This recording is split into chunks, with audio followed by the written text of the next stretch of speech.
Chair Swigum, we are live. You may proceed. Thank you, Jason. I call to order the December 2020 meeting of the Board of Regents. First of all, I'd like to say good morning to everyone. Thank you to those of you who are joining us via the live stream video. Chair Powell sends his greetings.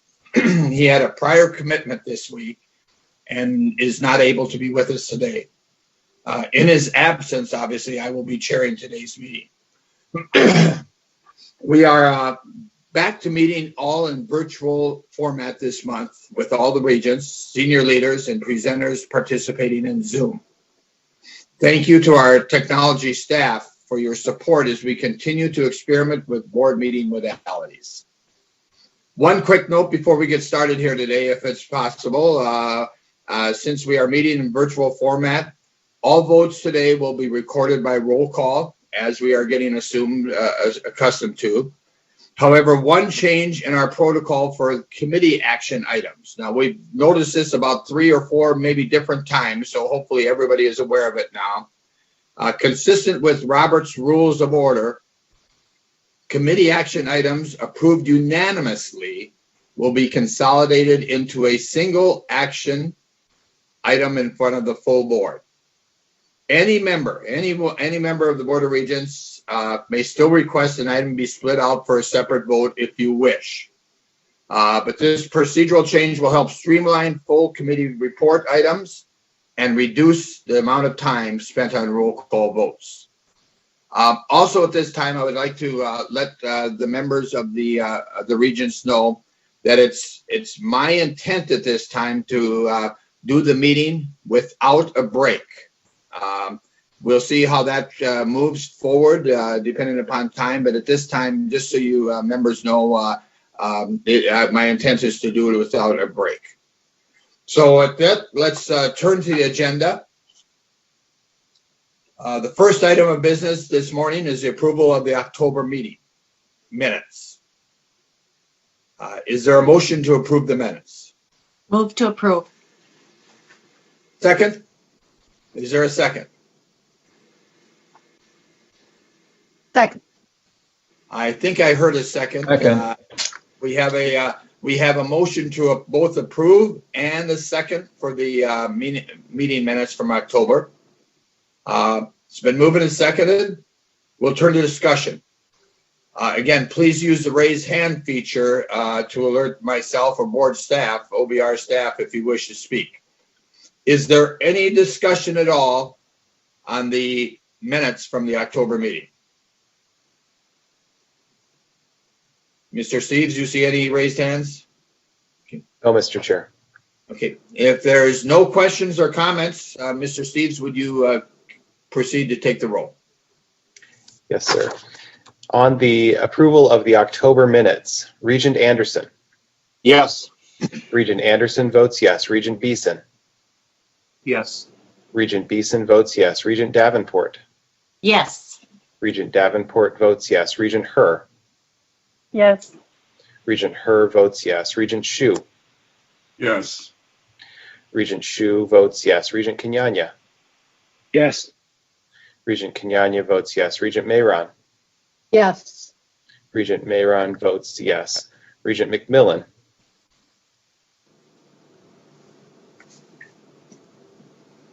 Regent McMillan. Yes. Regent McMillan votes yes. Regent Rocha. Yes. Regent Rocha votes yes. Regent Simonson. Yes. Regent Simonson votes yes. Chair Powell is absent, so Chair Swigum. Yes. Chair Swigum votes yes. Mr. Chair, there are 11 yes votes and 1 absence. Thank you, Mr. Steves. By a vote of 11-0, the meeting minutes from October are approved. Next on the agenda, we'll turn to the report of the President. President Gabel, the floor is yours. Thank you, Vice Chair Swigum, members of the board. I hope you and yours are all healthy, safe, and well. Members of the board, a lot has changed over these last 9 months, and we have much to update you on since our last meeting. With the close of the fall semester approaching, I want to start by extending my sincerest gratitude to our university community for everything they've collectively done to persevere and remain committed to our mission and to one another as we've adapted to new information and circumstances. From our students to our staff, from our faculty to our researchers, they have shown that anything is possible if we are creative and committed and take care of each other. As we pivot to the spring semester, we know there are many questions about what to expect. We can say at this point that planning is underway on the details. We will continue to be consistent partners with the Minnesota Department of Health and follow their guidance and the Centers for Disease Control and Prevention guidance around testing, steps, and other plans, etc. Speaking of testing and what we've done to reach this point, I have to give two shout outs. One to Jill DeBoer, who is the HERO director for our campus and vice director of CIDRAP, the Center for Infectious Disease, that is run by our own Mike Osterholm as director, and to Carl Anderson, who you heard from yesterday, who has been managing all of our testing through Boynton. They have been remarkable in stewarding the operational side of our campus work to the point where we are today. We will have concrete information about what is coming down the road later this month. We continue to consult in order to build out that proposal, and we'll communicate with the university community about what to expect very soon. We do know at this point that we will implement physical distancing and mask requirements in the classrooms. The classroom experience by faculty choice will suit what they think is best and will feel very familiar to our students and staff, as it will look very familiar to what we did in the fall. For faculty and staff whose work is on campus, the Sunrise Plan that was approved last semester is carrying over to the spring, but employees who can work from home will continue to do so at least until the end of June in partnership and in compliance with the governor's request. Members of the board, late last spring, we also implemented a flexible budget framework designed to address anticipated financial shortfalls as a result of the pandemic. The assumptions we made at the time, which represented our best forecast, have become clearer and firmer. And as you heard yesterday, we're now estimating a budget shortfall in the $150 to $175 million range for the current fiscal year. As you heard, we are developing an updated plan that includes additional unit and centralized cost-saving measures in response to this shortfall, as well as the further use of balances and reserves throughout the institution. In addition, we evaluated the furlough and pay reduction program, and with our projections for the remainder of the fiscal year, we'll be continuing that program as initially approved through June 2021. I want to emphasize a point you heard yesterday, that between furloughs and cuts to payroll, spending constraints, incentivized research, pulling back raises, and implementing a hiring pause, we have done as much or more than any of our peers or any of the other agencies around the state to try to meet the shortfall. We are leaning into tightening our belt, as we know everyone in our community has to and will continue to do so in order to meet this challenge.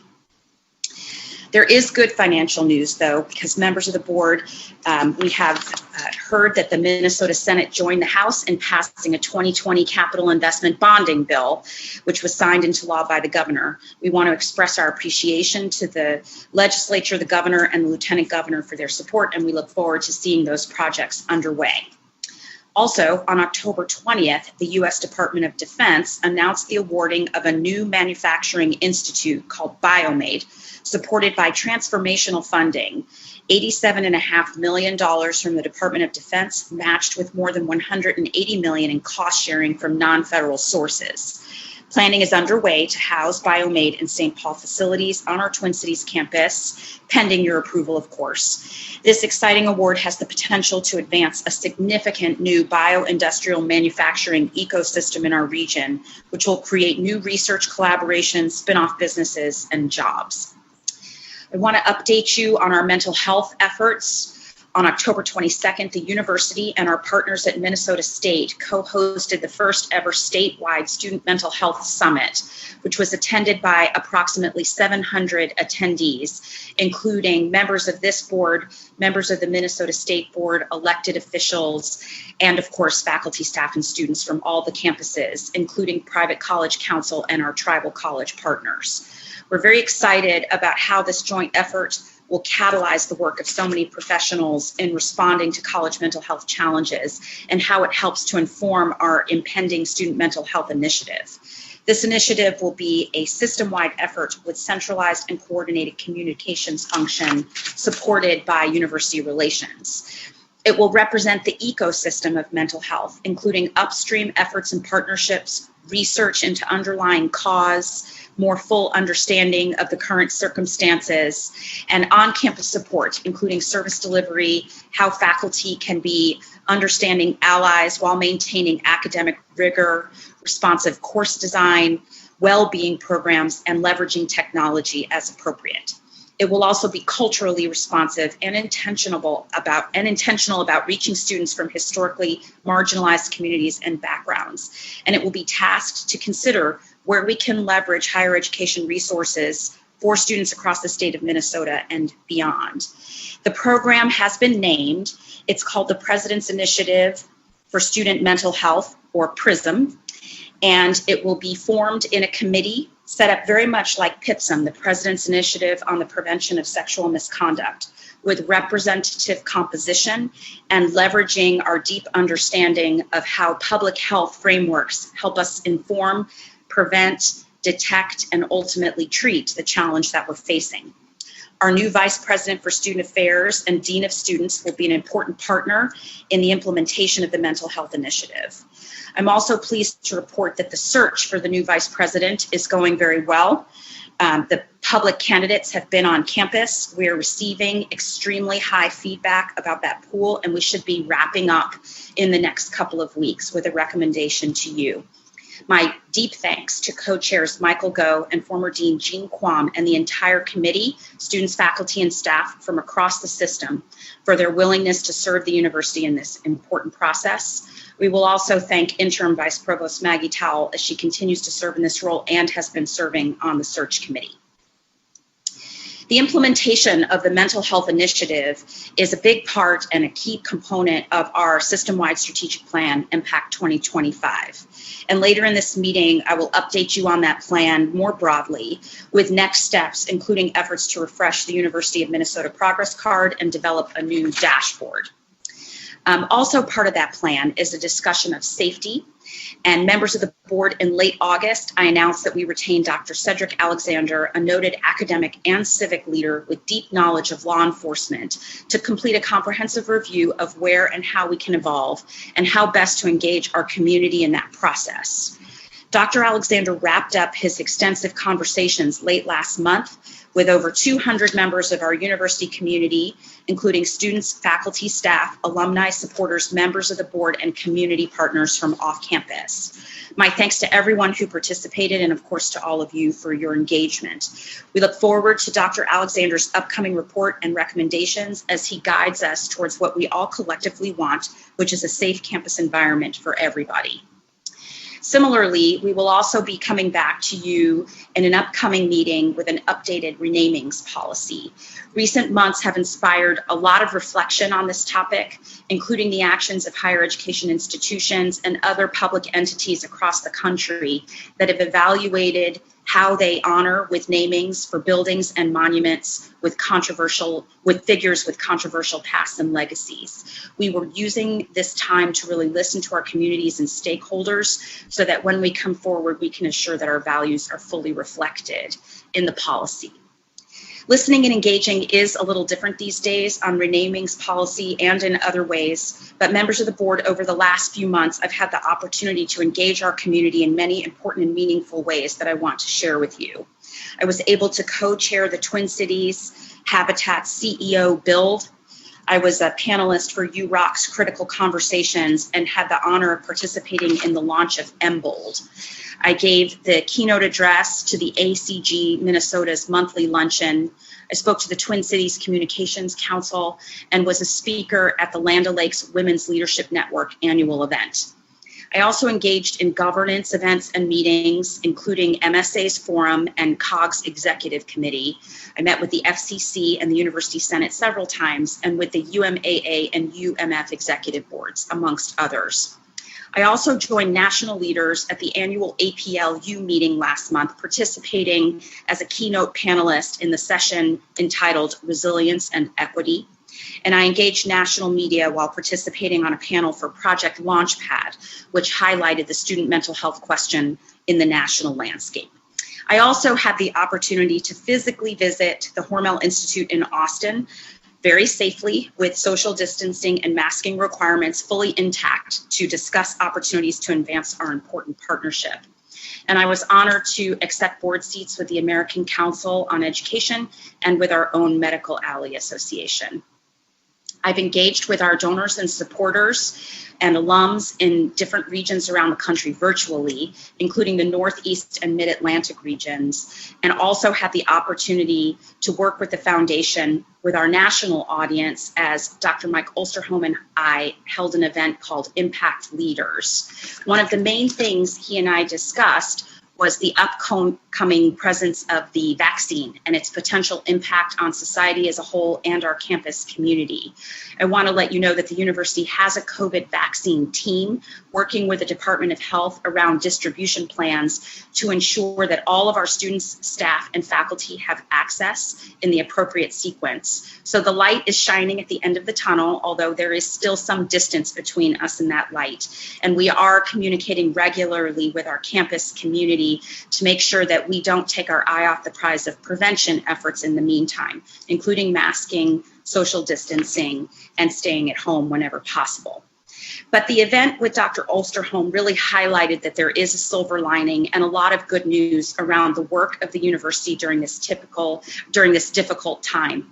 And one of the things that the foundation did very well was capture some of these insights with a video clip introducing the event. I'd like to share this brief clip with you now. It is all hands on deck at the University of Minnesota in the fight against the COVID-19 pandemic. They're working on everything from life-saving medical equipment to potential treatments and quicker tests for the disease. The team here at the U of M is actually repurposing an immunotherapy or living cells. This could be the early start of a paradigm shift. The University of Minnesota has been at the forefront. In many ways, the trauma and risk is similar to a combat zone. The battle buddy idea could work along these front lines as well. Michael Osterholm says we are living in a very dangerous time. And in a webinar with University President Joan Gable today, he advises that the outcome is really in all of our control. We actually have on the horizon effective vaccines that will fundamentally change what this pandemic will look like a year from now, if in fact we as a society accept those vaccines and take them.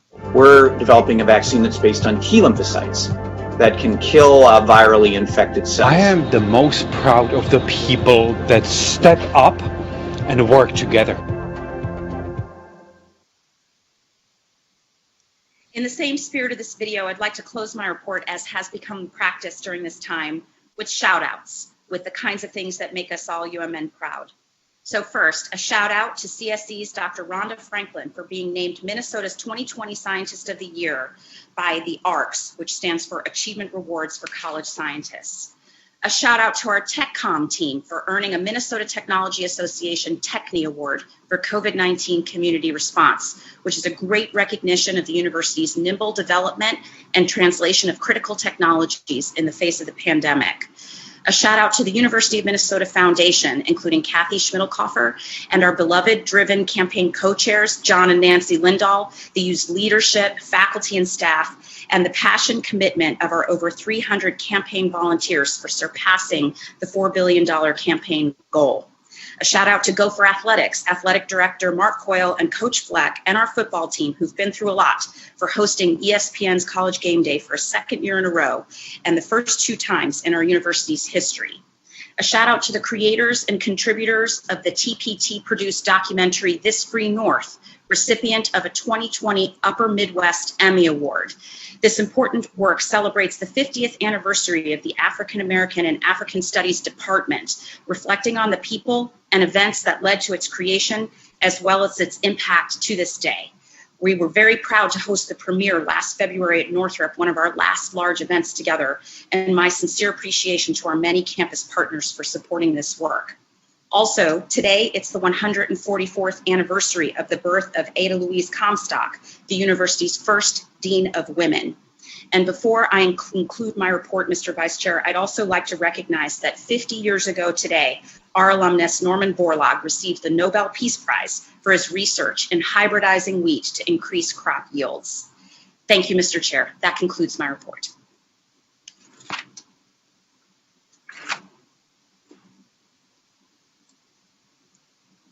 How's this? Better? President Gabel, thank you for the report, and a shout out to you for your leadership in this last year and a half that you've been here with us. Report of the chair as we move on. I'll try to make my comments somewhat brief. Responding to the COVID-19 pandemic continues to require a great deal of attention and energy. But importantly, and I think this is really important, the quote regular work of the university continues. As we heard in President Gabel's report, progress has been made on a number of important areas, including student mental health and campus safety, which we will address to a greater detail later in our meeting. Also later in our meeting, we will have an opportunity to look at the important discussion that addresses one of the board's priorities, the MPAC 2025 System-Wide Strategic Plan. We will review the slate of metrics that complement the strategic plan and will help us as a governing board understand what success looks like for the university. Finally, I'd like to acknowledge that as we come to the end of 2020, this certainly was not a year any of us could have predicted or even planned for. Thank you to President Gabel for your leadership and that of your entire leadership team, for your commitment to carrying out the university's mission in the midst of this global pandemic. And also thank you to our students, our faculty, and our staff, to the entire university community for your patience, for your partnership in the last 9 months. A big public thank you from myself and from the board to our staff and our faculty who have been understanding and sharing and cooperative as we try to address the consequences of the COVID-19 pandemic. On behalf of the board, we wish all of you the best in the new year. So let's continue with our agenda with that. Item 4 on the agenda is to receive and file reports. Please note that these reports are in the docket materials. Item 5, the consent report. Next, we'll consider this consent report. Is there a motion to approve the consent report? So moved. Motion's been moved. Is there a second? It's been moved and seconded. I'm going to pause for a moment to see if there are any Regent questions or comments about the consent report. If there are no questions or comments, Mr. Steves, I think we have to take a roll. Would you do so? Yes. On the consent report, Regent Anderson. Yes. Regent Anderson votes yes. Regent Beeson. Yes. Regent Beeson votes yes. Regent Davenport. Yes. Regent Davenport votes yes. Regent Herr. Yes. Regent Herr votes yes. Regent Hsu. Yes. Regent Hsu votes yes. Regent Kenyanya. Yes. Regent Kenyanya votes yes. Regent Mayron. Yes. Regent Mayron votes yes. Regent McMillan. Yes. Regent McMillan votes yes. Regent Rocha. Yes. Regent Rocha votes yes. Regent Simonson. Yes. Regent Simonson votes yes. Chair Powell is absent. Chair Swigum. Yes. Chair Swigum votes yes. Mr. Chair, there are 11 in favor, none opposed, and 1 absent. Thank you, Mr. Steves. By a vote of 11-0, the consent report is approved. We'll go to number 6 on our agenda. Let's move to item 6, the Faculty Consultant Committee report. Professor Bowman, thank you. This is your first official report to the board. We've had the privilege to get to know you over the past few months. Thanks, Professor Bowman, to your service on the FCC to the university. Maybe President Gabel, would you like to provide any introductory remarks, or should we just go to Professor Bowman? I'll make a brief introduction if I may. Vice Chair Sviggum. Members of the board, the university is very fortunate that we have one of the strongest and most active shared governance systems in the country. We have a very engaged community. We have a shared sense of purpose, which is the mission and good work of the University of Minnesota. And we've never seen this in action more profoundly than we have these last few months. The Faculty Consultative Committee is a cornerstone of this vibrant and engaged governance community. And I would like to personally thank, with great sincerity, Chair Phil Bowman and Vice Chair Ned Patterson and the entire FCC for their expertise, support, counsel, advocacy, especially during these challenging times and all the time. But I want to note for the board's attention that Phil and Ned have been doing the critical work of the Emergency Management Committee, have been in every meeting that we've had all along the way to represent the voice of the faculty and also to have us continuously focused upon shared governance. The incredible work also is supported in ways that are hard to articulate but are critical, with thoughtful and intentional engagement with P&A, civil service, the system, campus leadership, and of course our student senators and student leaders.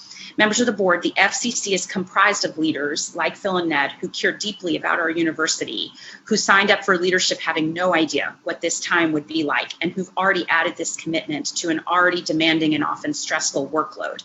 So on behalf of the university, we're really so much better and stronger for your service, as well as that of the entire University Senate office staff, including Director Vicki Courtney.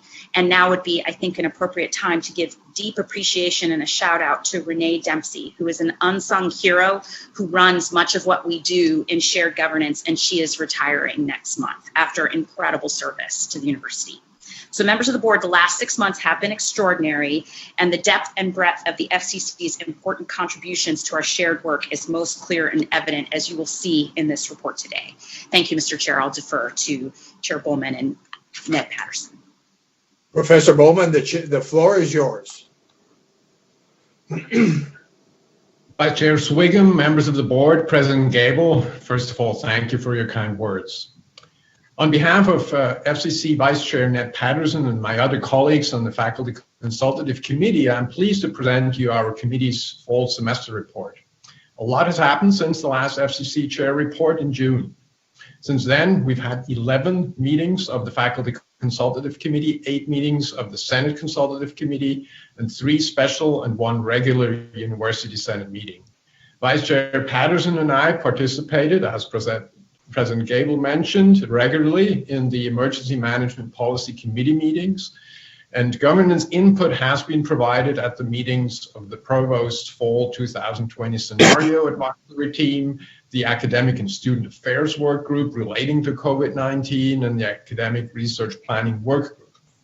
Starting this academic year, the chair and vice chair of the Student, Civil Service, P&A, and Faculty Consultative Committees are meeting newly ahead of every regular Senate Consultative meeting to discuss topics of common interest and to determine together agenda items for upcoming SCC meetings. That is an effort to really improve the governance, which, as we believe, already is very strong, but to make it even better.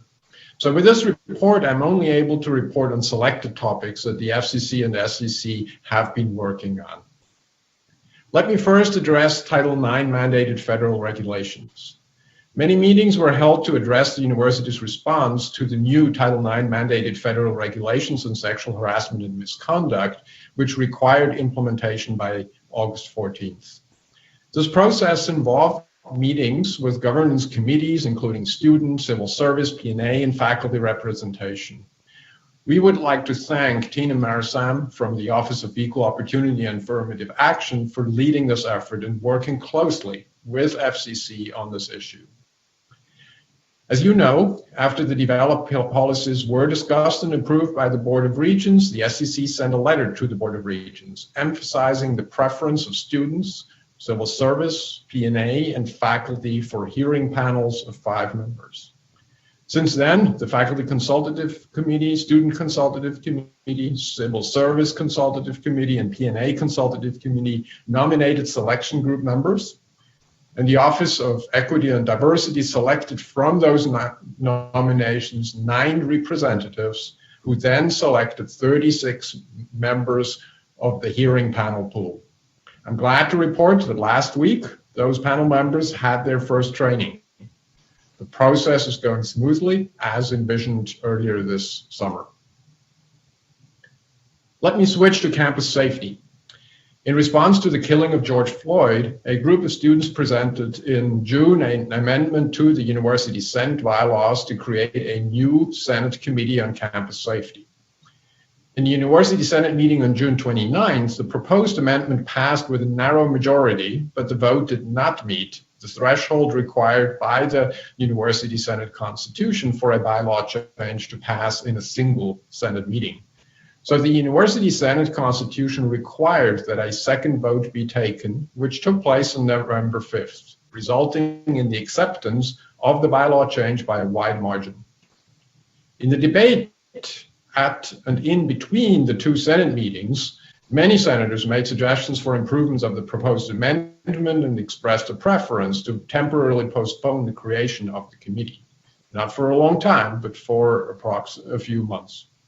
Those senators would have preferred additional consultation on the appropriate form for a committee, and they would have preferred to wait for the report from Dr. Alexander on his external review of the UMPD.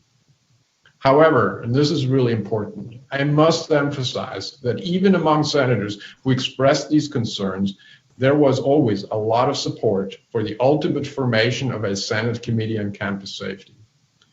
The Senate Committee on Committees is currently in the process of determining the membership of that committee, which the Committee of Committees is doing with support from the Senate office.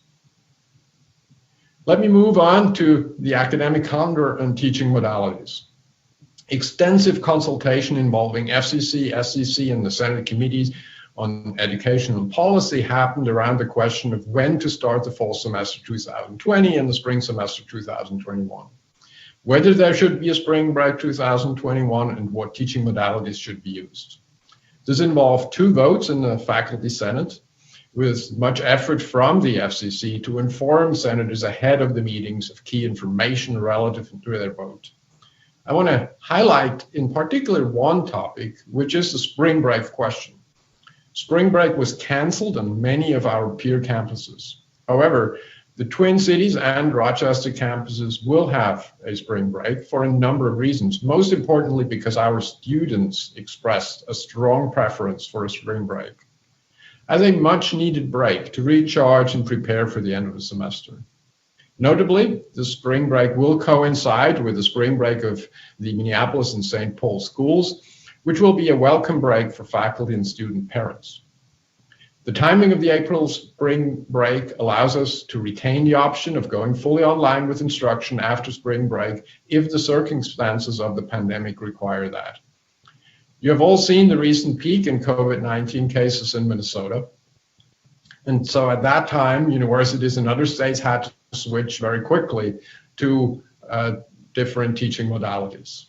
This makes it apparent that we made an excellent decision at our university back in August when we decided to go fully online with instruction after Thanksgiving. I really want to emphasize that this type of decision-making was only possible by the extensive collaboration of faculty, staff, senior leadership, and the university's own health experts. I also want to highlight the substantial input from students on that topic. University finances. On June 9th, only shortly after the last FCC chair report to the Board of Regents, the Faculty Senate discussed the recommendations of the Finance and Operations Planning Work Group related to financial stringency. As you know, the Faculty Senate voted subsequently on an amended furlough and salary reduction proposal, approving it with an amazing 85% majority. This exceptional support for a very difficult decision is unique among our peers, and it is an outstanding example of what governance and collaborative administration can achieve together. We're really proud about that. We're now approaching the end of the calendar year, which requires a decision on whether to continue the furlough and salary reduction plan into the second half of the fiscal year. The SEC heard numerous voices that were asking for an update on the financial situation of the university, and we're very pleased to see that President Gabel swiftly responded to that call. Affected employees appreciate transparency, but they appear to support widely a continuation of the unfortunate but much needed furlough and salary reduction plan. Let me come to beyond the current academic year plans. The FCC and the SEC chair have spent much effort to address the unique challenges that this calendar year has brought, but it has not lost sight of longer-term initiatives. And so we're very pleased to contribute to President Gable's mental health initiative and system-wide strategic plan. And I will add today that I am really excited about President Gable's acronym choice. PRISM sounds like a great choice. And I have a hunch that PRISM will not only have many positive local effects, but will indeed get national recognition, just as has in the past the President's Initiative for the Prevention of Sexual Misconduct, PIPSM. We're engaged in Provost Croson's efforts to reactivate the liberal education reform, in particular with the insight gained from the social unrest following the killing of George Floyd. FCC Vice Chair Ned Patterson is leading a task force reevaluating the representation of the interests of fixed-term faculty in governance, a topic with particular relevance to the Academic Health Center. We're also in regular conversation with Vice Provost for Faculty and Academic Affairs, Rebecca Ropers, to jointly advance faculty diversity, equity, and inclusion. The FCC is pleased that Provost Croson has charged a task force to examine best practices for the system-wide professional development on accommodated instruction, testing, and best practices for supporting students with disabilities. This training will be offered to university faculty, instructors, and student service staff system-wide. The task force is expected to provide recommendation for further consideration by the end of the current academic year. Let me finish by thanking President Gable, Provost Croson, and the members of their leadership team for working so closely with governments on the numerous challenges that the year 2020 has brought. The students, staff, and faculty have tremendous insight into the operation of the university, and we thank the administration and the Board of Regents for valuing that input. Now, governance could not have been efficient without the excellent support from the Senate office. And I also want to highlight, as President Gable has done previously, the particular tireless effort of Ms. Renee Dempsey who has been supporting the FCC. Renee is taking the retirement incentive option, as President Gable mentioned, and is leaving the university on January 15th. We wish her all the best on her journey. But I also want to take that as an opportunity to extend the same wish to all the other many employees of the University of Minnesota who are also taking the RIO and are leaving us by January 15th. Many of them have served the university for decades. Thank you for your service. This concludes my report. I would be happy to take any questions if there are.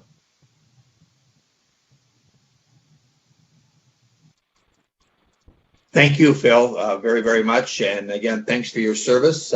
Let me go to Regents and see if any of them would have questions or comments for you. And I know you would stand for those questions, Phil.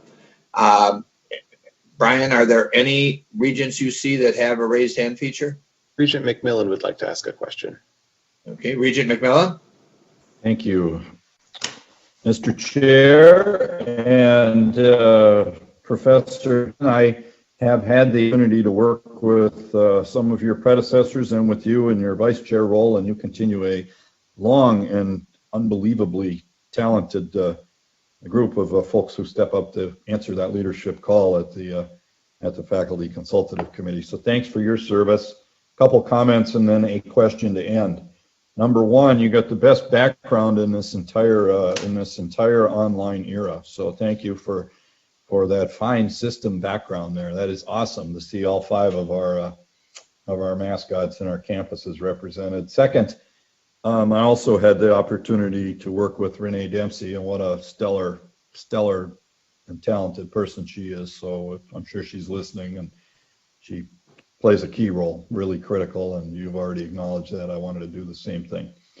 Third, thanks for the commitment to shared governance. Never is it needed more than it was and will continue to be as the university navigates challenging times like this. And I thought you're raising that in your report and calling it out was certainly just. Here's my question.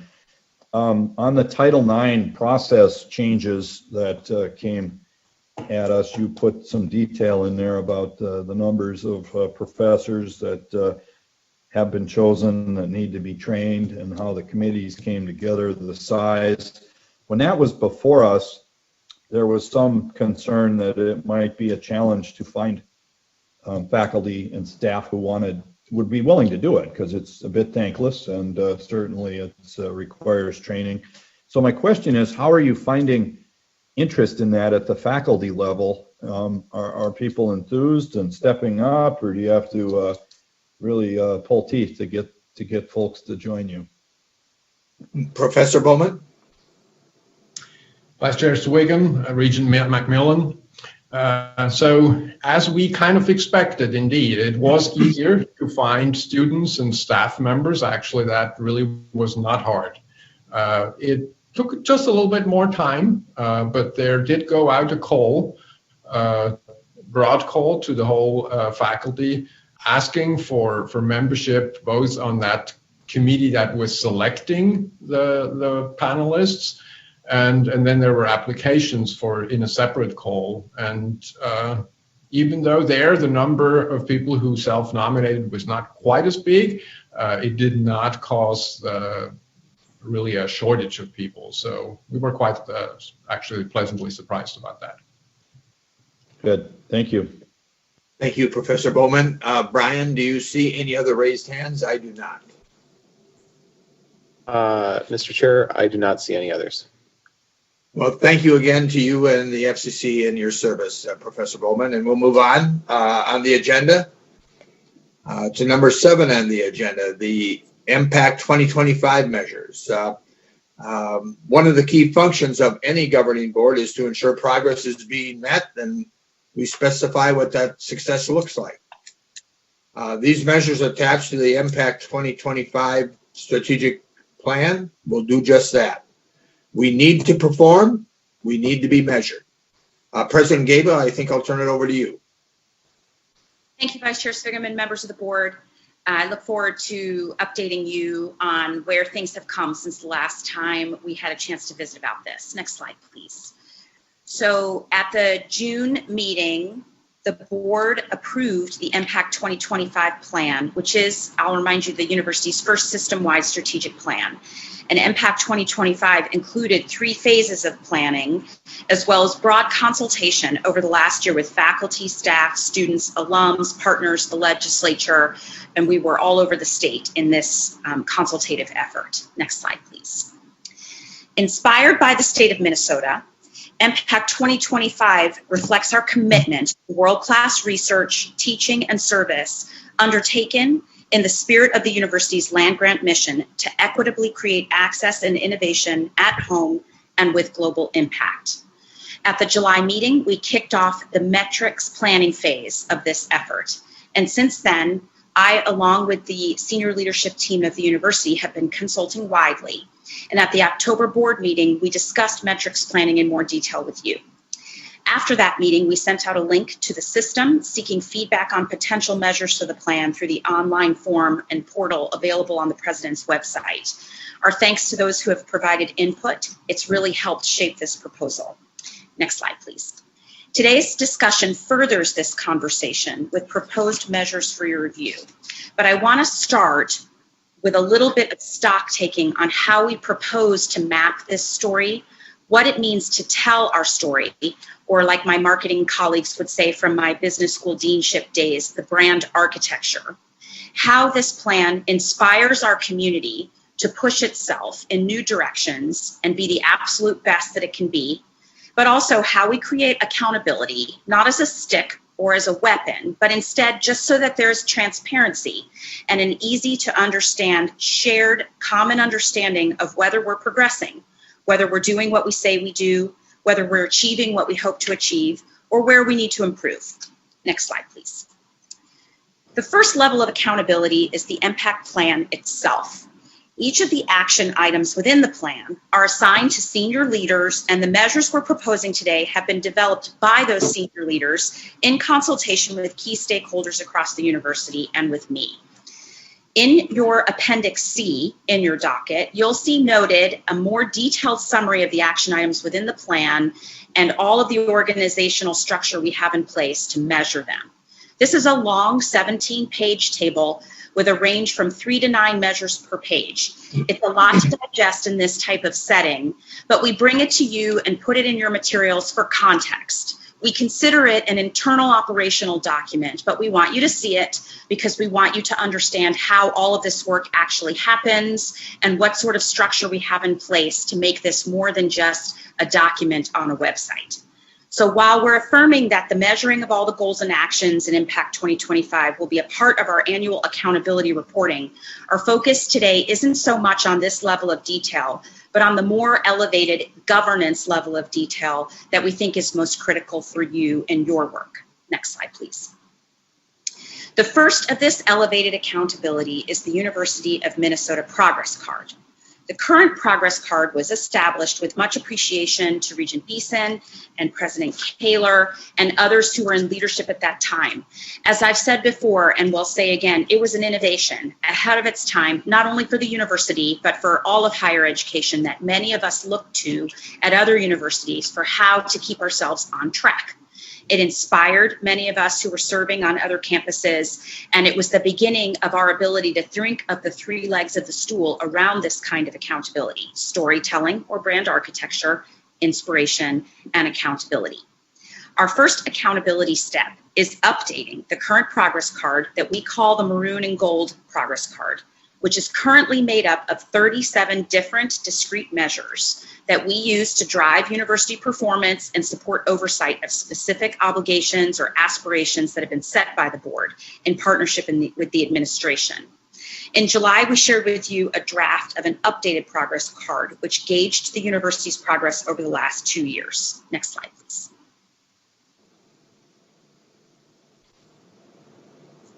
Let's go to the next slide, please. Members of the board, based on this review and your feedback, we undertook a traditional gap analysis to ascertain which of the current Maroon and Gold measures met or exceeded their goals, which ones were trending positively or negatively, and we looked for alignment with the new plan. We also took into consideration that there are some things that we measure that are timeless, or due diligence measures, continuing areas of inspiration, and thus we keep them in all the time, no matter how our strategic planning changes or evolves. We also have areas, though, that are new for us that we want to make sure we start measuring now based on what we're doing today or what we hope to do in the foreseeable future. So accordingly, key stakeholders across the university used this construct and recommended a refreshed set of 39 Maroon and Gold measures. As you will see, the measures displayed across the following 2 slides, these are also in Appendix B of your docket, highlight the 5 commitment areas of Impact 2025. The first slide measures our alignment to our student success and discovery, innovation, and impact commitments. You'll see important university priorities like our system-wide enrollment plan, student career outcomes that you heard about yesterday, as well as our focus on research strength, startups, tech commercialization, and the service mission, which you also heard about yesterday. Some are new measures, including the establishment of the system-wide student mental health initiative. There's also work around outreach, particularly our increased emphasis on the Carnegie Community Engagement designation.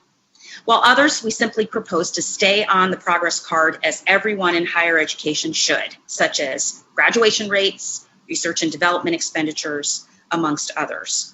In particular, I want to raise to your attention one measure which is on the current progress card and is highlighted here, which is the ACT measure. As a result of the pandemic, each of the 5 campuses decided not to require ACT and SAT scores for the fall 2021 class. This was consistent with national decision-making and particularly decision-making amongst the schools with whom we compete. The decision follows Crookston's discussion at the March 2019 Board of Regents meeting, highlighting their decision to stop requiring standardized test scores for a pilot period of 5 years. Duluth is also implementing a test optional undergraduate admission policy beginning with the fall 2021 admission cycle, also under a 5-year review period. And so now Morris, Rochester, and the Twin Cities are analyzing this relationship between standardized test scores and academic success.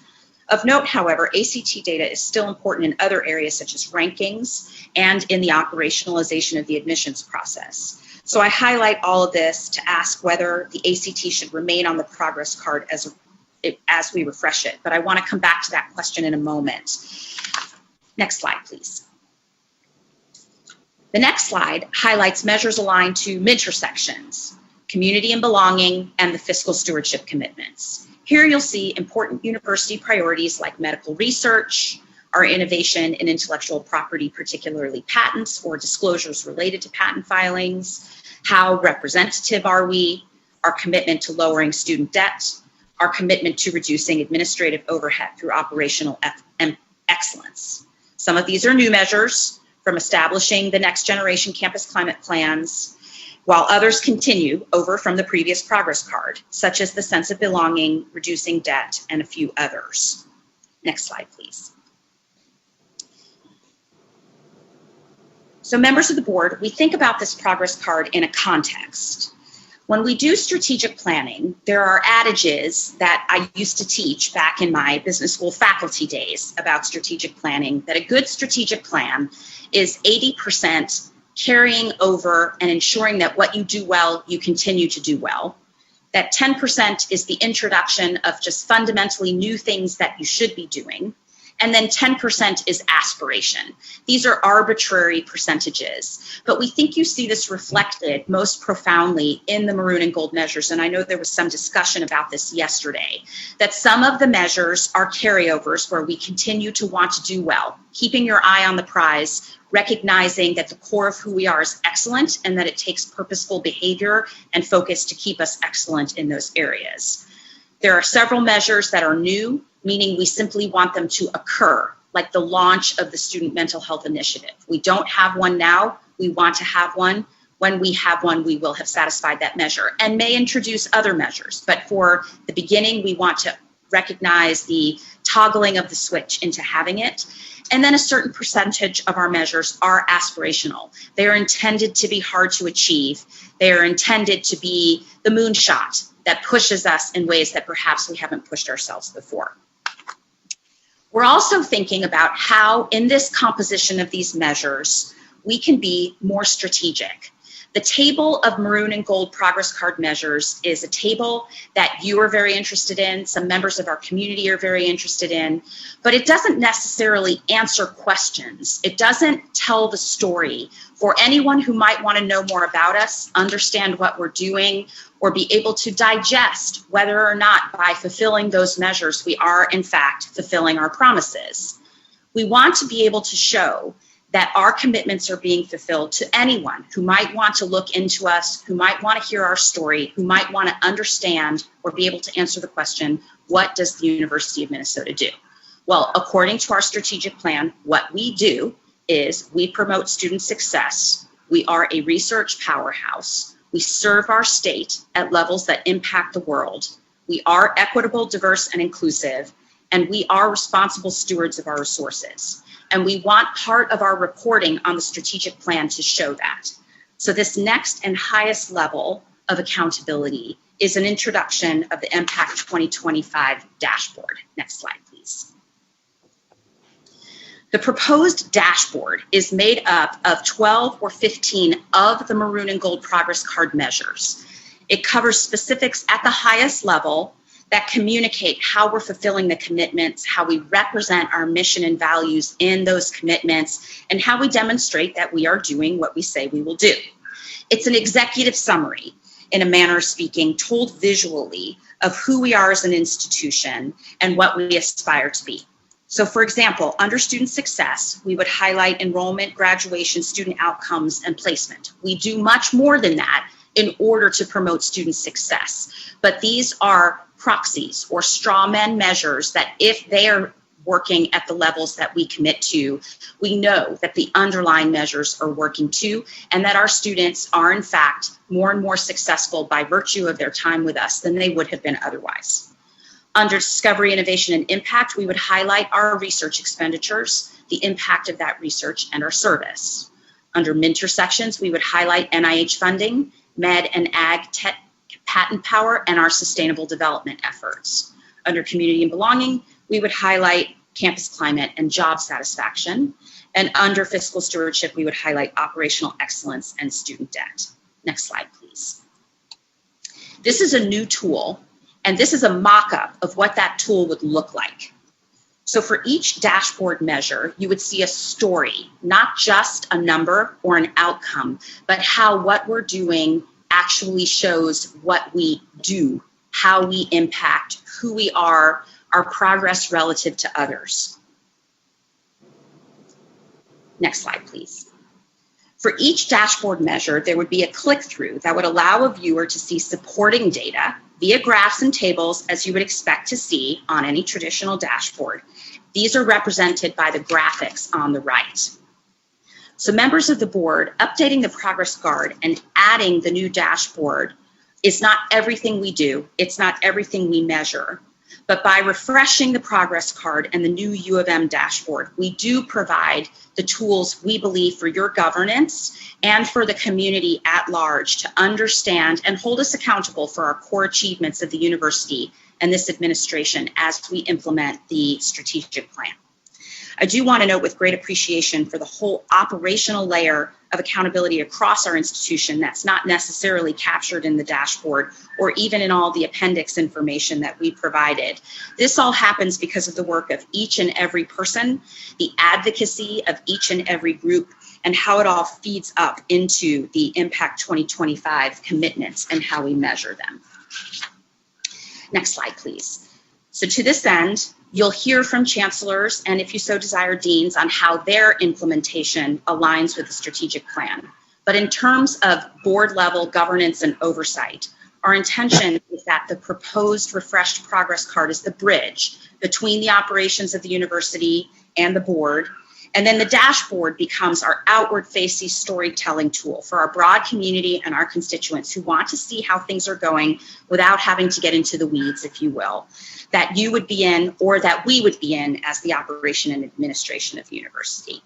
All of these measures are proposed. They're presented for your feedback. They represent a pretty substantial amount of consultation, but with full understanding that your feedback is the next step in that consultation for the measures themselves and for this structure as a way for us to talk about it.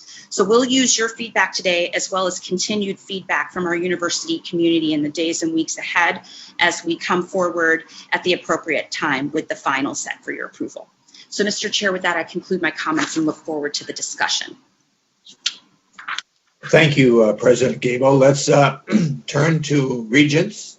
See if they have any questions and or comments. Use the raise hand feature. And Brian, is there anybody at this point? We have Regent Beeson and then Regent McMillan. Okay, I'll go to Regent Beeson. I think I'll skip over McMillan if that's okay. Regent Beeson.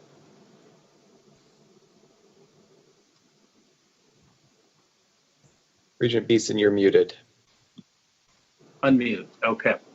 The presentation materials and the president's presentation were really excellent. My comments, I don't want to be perceived as overly critical, but they are going to be pointed in some instances and suggesting some format changes and just some general comments. So the way you've designed this, you know, it appears to me it hangs together between our strategic plan and the progress card. And it's a little bulky, but there's a lot of things you're tracking, and so internally having one place where you're tracking everything, I think makes sense. At the same time, you have a progress card updated, and then you've got a more focused dashboard, and I think all that is good. A formatting suggestion would be to enter in where we have existing data as a baseline. For example, when Vice President Kramer put down there where are we at, where we should be in 5 years in the Shanghai ratings, well, where are we today? So we can look at what that progress is. Okay. Next, my biggest concern with this, there's about 15 of these progress card items that are non-specific, and that's really not acceptable. Now, the response might be, well, these are mature goals. They're carryover goals, they're forever goals, but we still have to measure progress, and there's some level of progress that's attainable. Even if, I mean, some goals can only go 1% a year. If you look at 4- and 6-year graduation rates, moving that dial is really difficult. But you need to put in a number, because numbers, percentages of numbers drive, they do drive behaviors, and they allow the managers to get the resources they need to move that forward. So I think for most of these goals, you should be looking at 25% over 5 years, because if it's less than that, it's not a priority. And so there needs to be a variation in these goals. Where you're the boldest and where I think you're unattainable is the Pell Grant eligible families graduation narrowing by 50%. I mean, I think that's sort of a social statement, but more realistically, that would, to me, this is just my opinion, you should go down to 25% on that and not stay with the 50%. So a couple specific comments. The medical school previously had a ranking goal, and now that's gone. It's sort of this, well, we're going to improve year over year, or we're going to show improvement. That doesn't drive behavior. So because the medical school drives the rest of the university's research, and because the medical school was so woefully behind in its research activity, it's very important, in my opinion, that we put a number on there, whether in 5 years, we already showed progress, but we have to drive that progress. And I'll tell Toller that if he were here, maybe he is, but we got to have a number, and that's got to be a stretch goal. So that's one thing. The second, and Vice President Kramer's numbers, he appropriately put a 5 to 7% growth annually in research. I like that. But then where does that take us? Does that move us from 9th to 7th? I'd like to see the university-wide public research university where that would take us, irrespective of the Maryland comment that he made. And then next, the ACT. So I don't see any reason why we need to go backwards on the 28. I like the fact that you've got up to 31, but the range is too wide, and it doesn't disclose what your real strategy is. And so I find that not useful at all. And I would keep the test for the reason you said, and then we move forward. There are some goals where you won't know what those numbers are going to be until certain things happen. So, for example, the shared services study is a good one, but you can put a date in there by when a number can be determined. The amount of if we decide to do that. So I would like to see, since we're not meeting for 2 months, is getting this to us before more than 5 days before the next board meeting in February, so we can these numbers, you have to look at them and study them and think about them, and that's the most important part of our job, is tweaking these numbers where they're attainable, but they're challenging. That's where we want these numbers to be, and you really set this thing up for us to do this successfully. So I don't have any major beef with, and the content of them is appropriate. Maybe others want to see things deleted or added, but I think for the most part, you've got those content things built around the strategic plan. So those are my comments, Mr. Chair. And President Gable, any responses at this point to Regent Beeson's comments, President Gable? No, just appreciation. I don't disagree at all. I have to think about how we would do what he's suggesting and work that through the consultative process, but no, with appreciation. Very good. We'll then turn to Regent McMillan with Regent Sue on deck and Regent Simonson in the hole. Very good. Thank you. And thanks for not carrying through with your threat to skip me. So I appreciate that. Okay, now we'll go on to Regent Sue All right.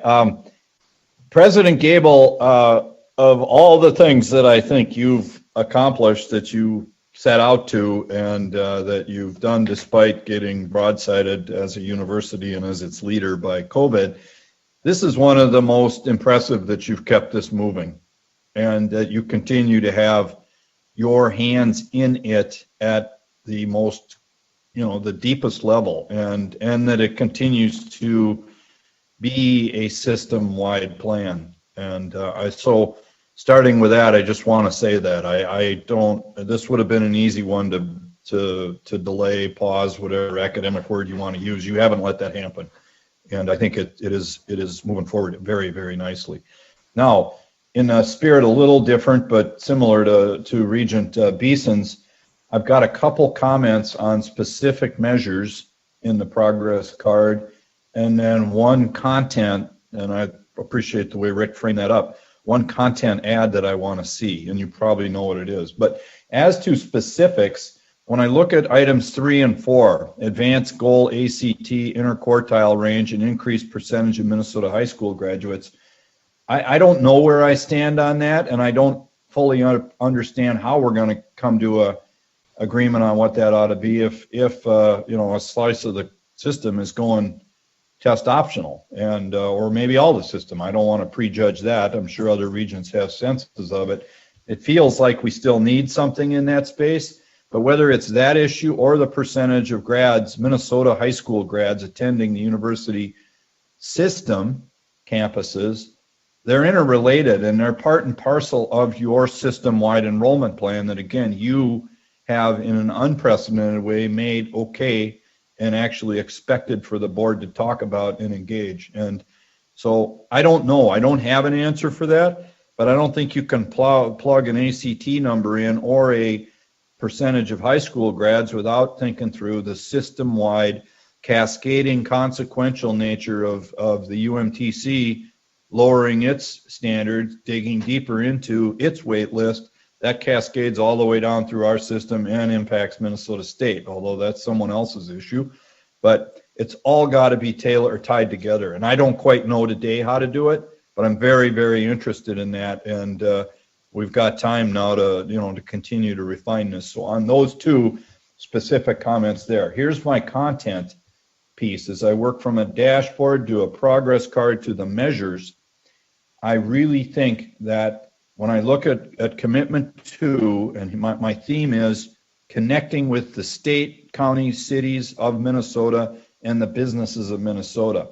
When I look at that and I think about it in that context, I see in commitment 2, I guess it's the sixth piece of that, state partnership funding. Great. It's not well articulated what that means, but we want to grow it. So I think I'd have a slice of Regent Beeson here and put some more specifics in there. And there are some as you work your way back, but that's one. And then you go to commitment 3, Minter sections, which is really what turns my crank in terms of how this university meets its 3-part mission to the state of Minnesota. And when I look at that, I break it down in 1 through 3, our academic, medicine, and health related outcomes. Really important to Minnesota. I don't think I'd change or take any of those out, but that's one theme. The second theme in 4 and 5 is environmental, climate/sustainability. Also really important to Minnesota and important to be in here. And then the 6th item is ag innovation and partnerships. And if you dig beneath that into the progress card and the measures, you'll find more detail, but I'd really think we need one on this page that gets at the rest of what Minnesota cares about. And I'm just going to throw these out and then I'll be done.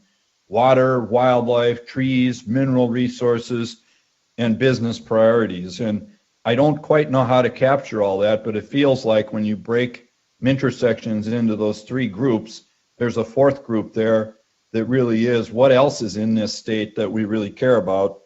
And maybe pick up water and sustainability. I don't know, but I'd like to see a little bit more, and I'm committed to working with members of your team to get there. Thank you. Thank you, Regent McMillan. President Gable, I'm sure you're listening, and you're listening intently to the comments of our colleagues. Regent Sue. Thank you, Mr. Chair. Thank you, President Gable. I do think this is an excellent presentation, excellent progress you've been making in this area. I do agree that we do, with my previous colleagues, especially Regent Beeson, that we do need numerics for us to really understand whether we're making progress. Regarding the ACT, I think the interquartile is the right way. I think I said this before. I think it is the right way to look at this. And interquartile, I assume you mean between the 25th and 75th percentiles, and that is the way the industry typically looks at this. And for another answer to your question, or I think your presentation, test optional, I think is the way. It's the wave of the future. It's the way we should be going. I'm delighted to hear that Crookston and Duluth are or have moved in this direction. I think the Twin Cities should continue to move in this direction as well. One thing I think is missing is actually the number of students that we're serving. Unless I missed it somewhere, I think we should be more focused on that. I've stated is related to the pandemic exercise that we do need to continue to reach into our wait list and serve as many Minnesota students as possible, but also as many students as possible. And I think that with the new things that we've learned in terms of distance learning, I think you have a section on that. I need some numerics there, but I think we should be increasing those numbers as well. We had a little discussion the other day about building new buildings and all that kind of stuff. And yes, if we need new buildings, they should probably be focused into less classroom buildings and more laboratories and that type of thing, research space. Because I do think that although we've received quite a bit of, in terms of complaints on online learning, we don't yet know whether or not that's specific to certain types of learning or maybe the person delivering the learning or whatever. I mean, I've heard a lot of complaints, but it's not clear to me that those can't be overcome in the future. The other thing I want to point out is, yes, the med school ranking is important, and I'm not sure if the right measure is in there right now. And then state funding, I just want to highlight that is important. Obviously, you have increased state funding in there, but I think we need to be a little more specific in terms of what we want to have in there in terms of our ability to monitor and track it. Thank you. Well, thank you, Regent Sue. As you're listening to Regents, let me just quickly add, President Gable, that moving to test optional is not unanimous amongst the regents on the board. We will move to Regent Rocha, and then Regent Mayren will be in the on-deck circle. Mr. Rocha, did we skip Regent Simonson, or did he withdraw? You know what? I think that was my mistake. Thank you. Thank you. Would you mind waiting so I can go back to Southwest Minnesota? I look forward to the wisdom. That was an overlook on my part. I apologize to Regent Simonson. The floor is yours. No problem. Thank you very much. And thank you, President Gable. Having done strategic plans for businesses over the years, usually I'll spread them out like 3 years to 5 years, something like that with goals. This is very impressive. So I really, really congratulate you on that. I do have a couple of comments, a couple of questions, trying to understand it a little bit better. I'm assuming that you've got a team assembled to follow each of these commitments that would be able to, and along with that then, how often are we going to update them? We got timelines. This is a goal. When do we hope to accomplish it? How often are we going to be looking at the updates on that? And then a couple other examples on that is I think there's an increase of percentage of graduate professional students post and to work and be employed in positions that use their degree. And I think it's something like 90%. Well, where are we today? And then how are we going to get there? We had a conversation yesterday dealing with externships and some other things. Is that part of the plan and how we're going to follow through with that? And then the last kind of, I guess, question there, no comment, is that I don't see in here, maybe I missed it, but I'd really like to see in the strategic plan looking at alternative sources of revenue and the impact that could have on tuition and student debt. So that's my comment. Thank you. President Gable, I heard a couple of questions in Regent Simonson's comments. A couple of questions to you, President Gable. Thank you, Chair Sviggum. Regent Simonson, so I think when we bring this back, once we go through the next round of consultation, given your feedback and Regent Beeson's, the where we are now and why we're setting the target where it is, we'll add that as part of the discussion for all of the ones that either are, where it's appropriate. I don't know that it applies to every single measure, but we'll certainly do a review for that. That makes perfect sense. And then the increase in commercialization is a measure, but I want to make sure I understand. You would rather the measure reflect in a different way, or if you could clarify your feedback on. Again, it goes back to Vice President Kramer talking about this at some previous meeting.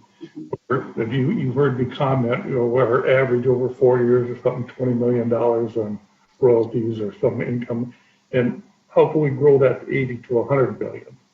And then how's that going to impact how could that possibly impact tuition? Which is now 26% of our $4 billion biannual. And those are things that I'd like to see also in there. So that's fine. President Gable, any further response at all? No, I understand now. Thank you. We'll work on that. Okay, for the clarification, thank you, Regent Simonson. Let's move to Regent Rocha. Thank you, Mr. Chair. Just to jump right in, and thank you, President Gable, for this and for all the folks that have contributed. Obviously, a tremendous amount of work, and there's a lot to be excited about. There's also a lot to digest, and there's a lot to cover.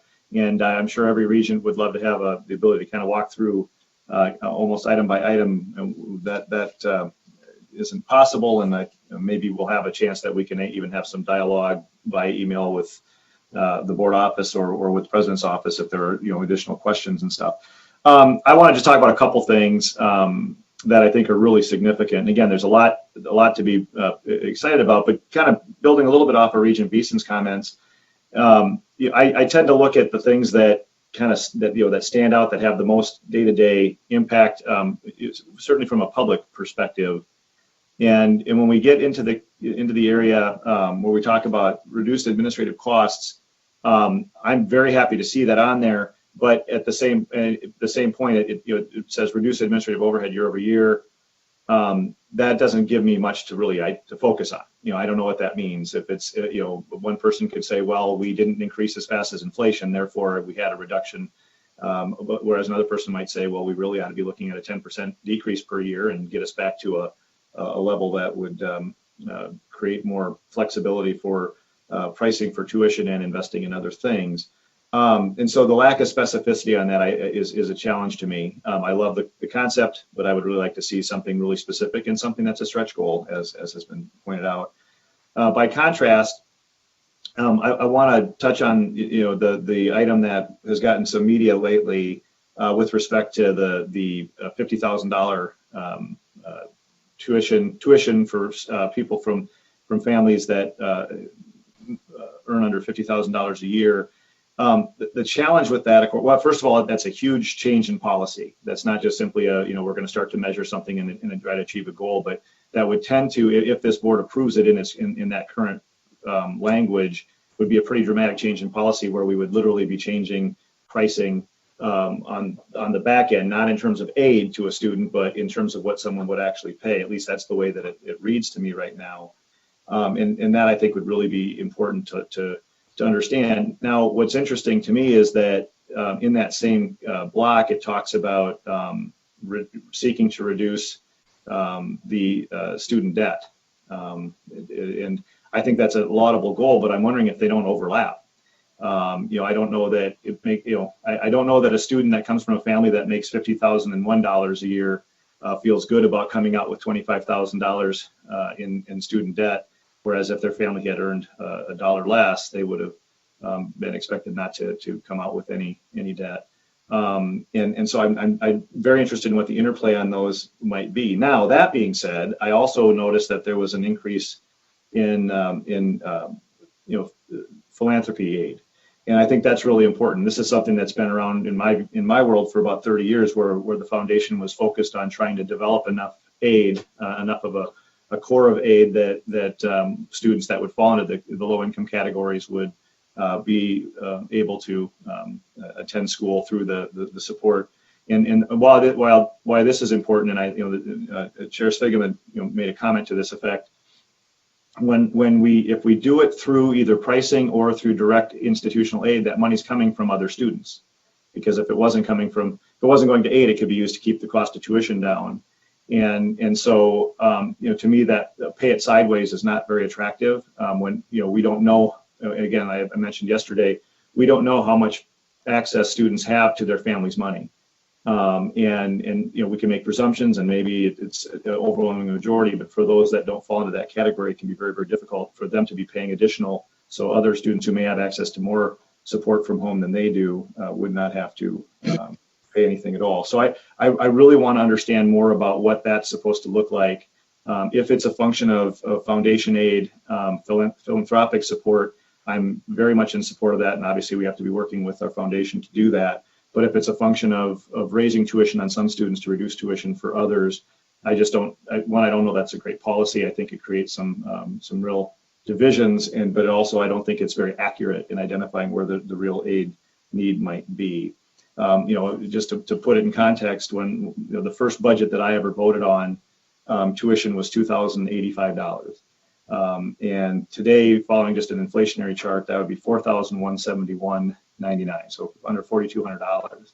We currently are above $15,000. So obviously tuition has grown really dramatically. The cost of administering a university has also gone up much, much faster than inflation. So bringing down the cost of administration and trying to hold the line on the cost of attendance, among all these different things that we're talking about, these are the things that the vast majority of Minnesotans that look to the university pay attention to, and I think that we should be mindful of that.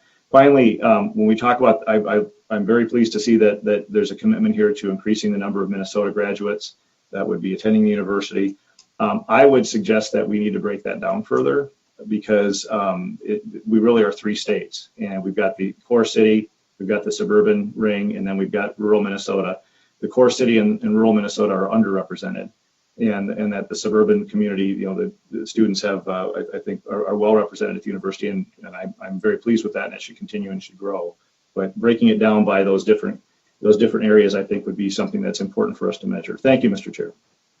Thank you, Regent Rocha, for your comments and your perspective both. Let's go to Regent Myron and Kenyana. Regent Kenyana, you will be on deck. All right, thank you very much. Again, I will reiterate, this is excellent, and the progress that has been made on this is excellent. When I was campaigning to become a regent, one of my biggest goals was to see us get a really defined strategic plan, and all of this is leading to that. So kudos to you, President Gabel, and to everyone who has worked on this. My comments, I won't reiterate what Regent Beeson said, but I also, to the extent there are measures in here that don't have numeric measures or do not have a date by which something would be in place, I want to see that, or I want to understand why we wouldn't, because the only way we can see if we got where we want to go is to define where it is we're going. So I do think those metrics are important. Specifically, I have just a few comments on the looking at the proposed progress card under the commitment number 1, the student success. I noticed that there are a number of measures there that are only for the Twin Cities and not system-wide. For example, we addressed the graduation rate for Twin Cities, the 4-year graduation rate and the 6-year graduation rate. I would think that we would want to have measures for the entire system and not just Twin Cities. I'd be interested to know if there was a particular reason if we weren't addressing those measures for the system-wide. Second, as to commitment number 5, when I looked at the Appendix C, which as I understand was kind of what led ultimately built up to the proposed progress card, there were 2 items that I think are very important that do not appear on the proposed progress card, and I don't know if that was intentional or if I missed it. One of them had to do with a plan for putting in a plan for campus safety. This is under commitment 5 by December 2021. It's not showing up as far as I can find it in the proposed progress card, and I think it's very important that it be there. And not only that, I had a question as why do we need a year to get this in place? Campus, obviously we're addressing campus safety, but it's very high on everybody's mind right now. And could we do it sooner than that? And the second one had to do with also under commitment 5, under the fiscal stewardship. In Appendix C, we talk about developing a leading tuition and pricing model by 2025 for tuition and pricing.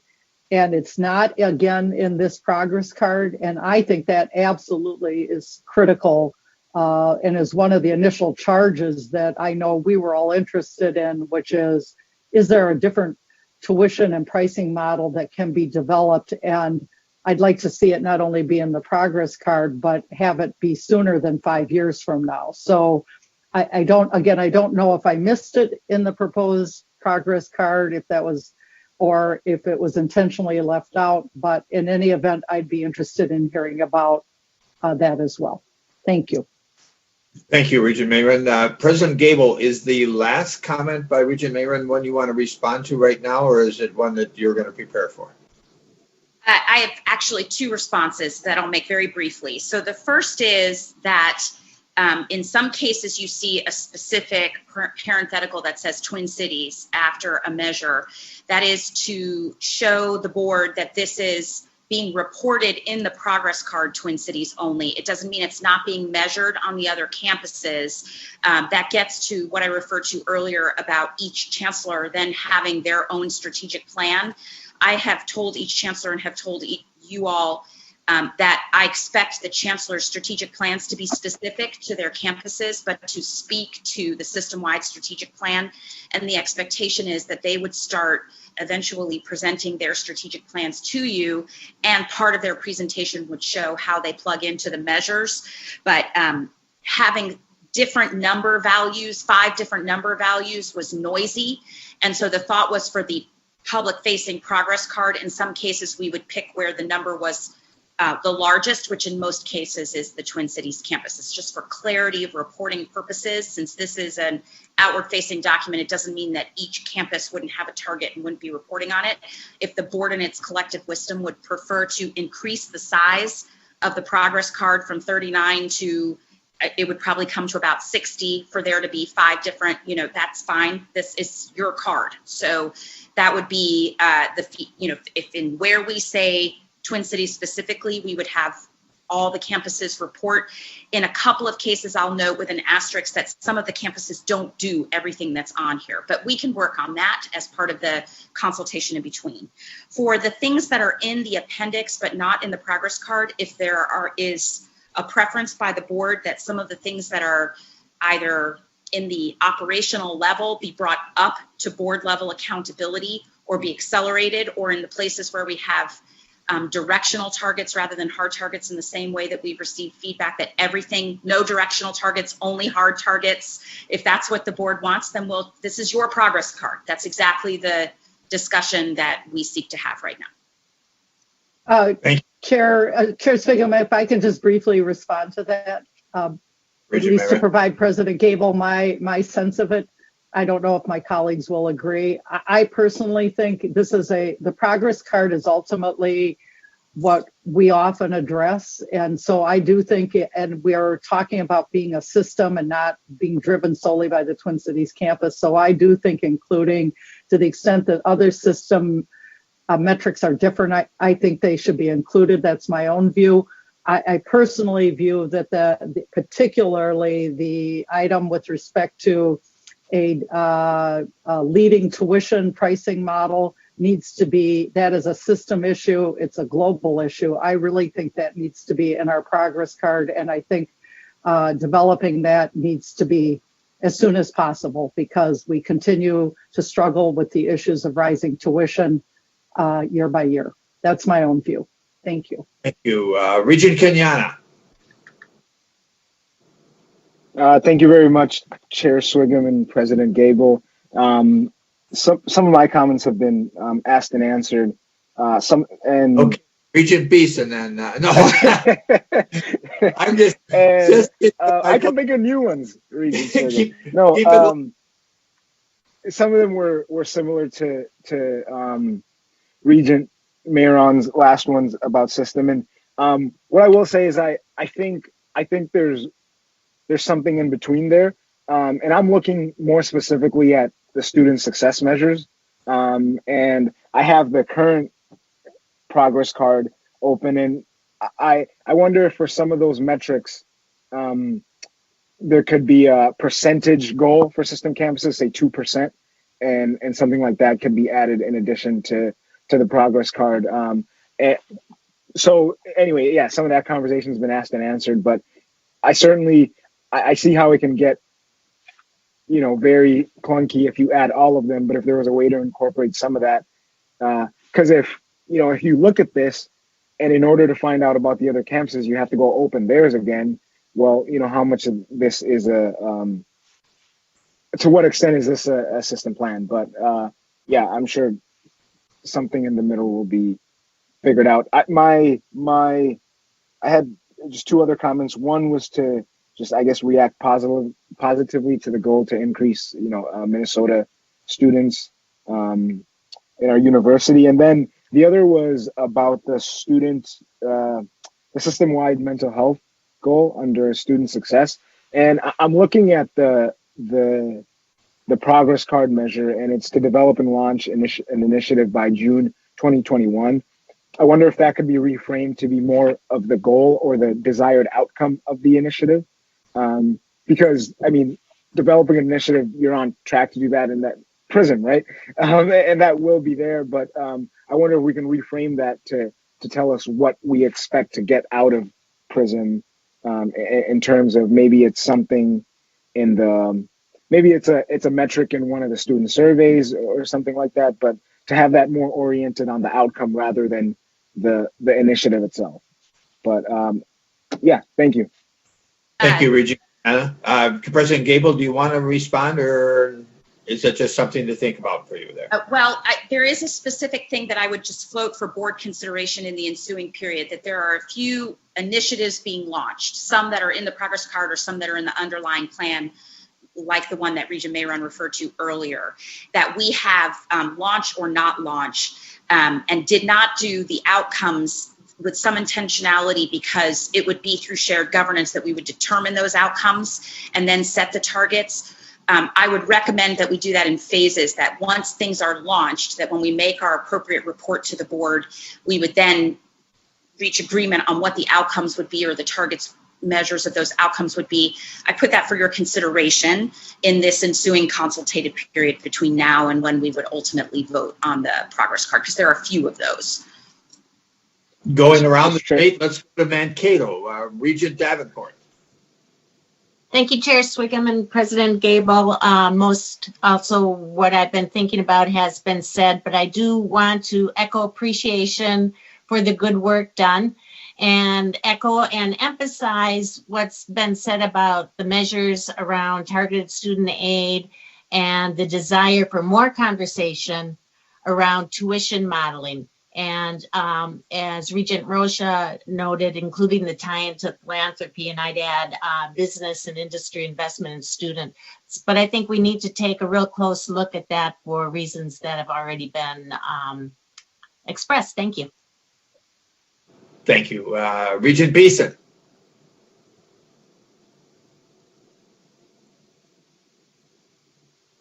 Regent Beeson? I'm sorry. In general, if everything becomes a priority, nothing's a priority. So I resist sort of having too many things go on the card but Regent Mayron raises there are some key issues on those the system campuses about, obviously enrollment should be on the progress card and maybe graduation rates. The other things could stay on the plan, the measures, which are getting tracked and they're more granular. Thank you. Thank you. Regent Anderson in the Northwest. Thank you, Chair Swigum. I'm just going to make a few comments. If you want to answer, that's fine. Otherwise, they're really just comments. Jarred my memory a little bit when Regent Rocha talked about the $50,000 and the free tuition. I've had some people comment on that to me, and I think that's really good. I was under the impression that maybe that's not the exact number, but between Pell Grants, Minnesota State University grants, and our own university promised scholarship, people of those means are going pretty much free of charge today. And I'll let you contact after that. But if that is the case, I'm going to bring up what Regent Broad used to always say when she was on here. She said, everybody that's paying tuition, and she was a mother with 2 kids in major universities, everybody paying tuition is looking for some type of a break. And I'm somewhat on that vein. So I would argue that we need to do what we can with tuition to make it more affordable for all. And maybe there's sliding scales, maybe there's things like that. And I believe that one of the things that we don't do enough of is Minnesota has been very, very progressive with our high school alternatives. I think of my 2 boys went to a normal high school and ended up with a year of college degrees or a year of college credits just by going to high school. I think with our PSEO and with our college in the schools, we need to be pushing 3-year graduation rates. And I think at the University of Minnesota, I think when I talk to the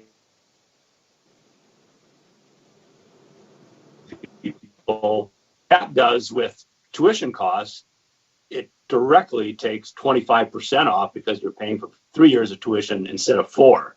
And I think we need to do more and more like that. Those are my comments, and I'll just, if there's any comments from you folks or President Gable, I'm happy to listen.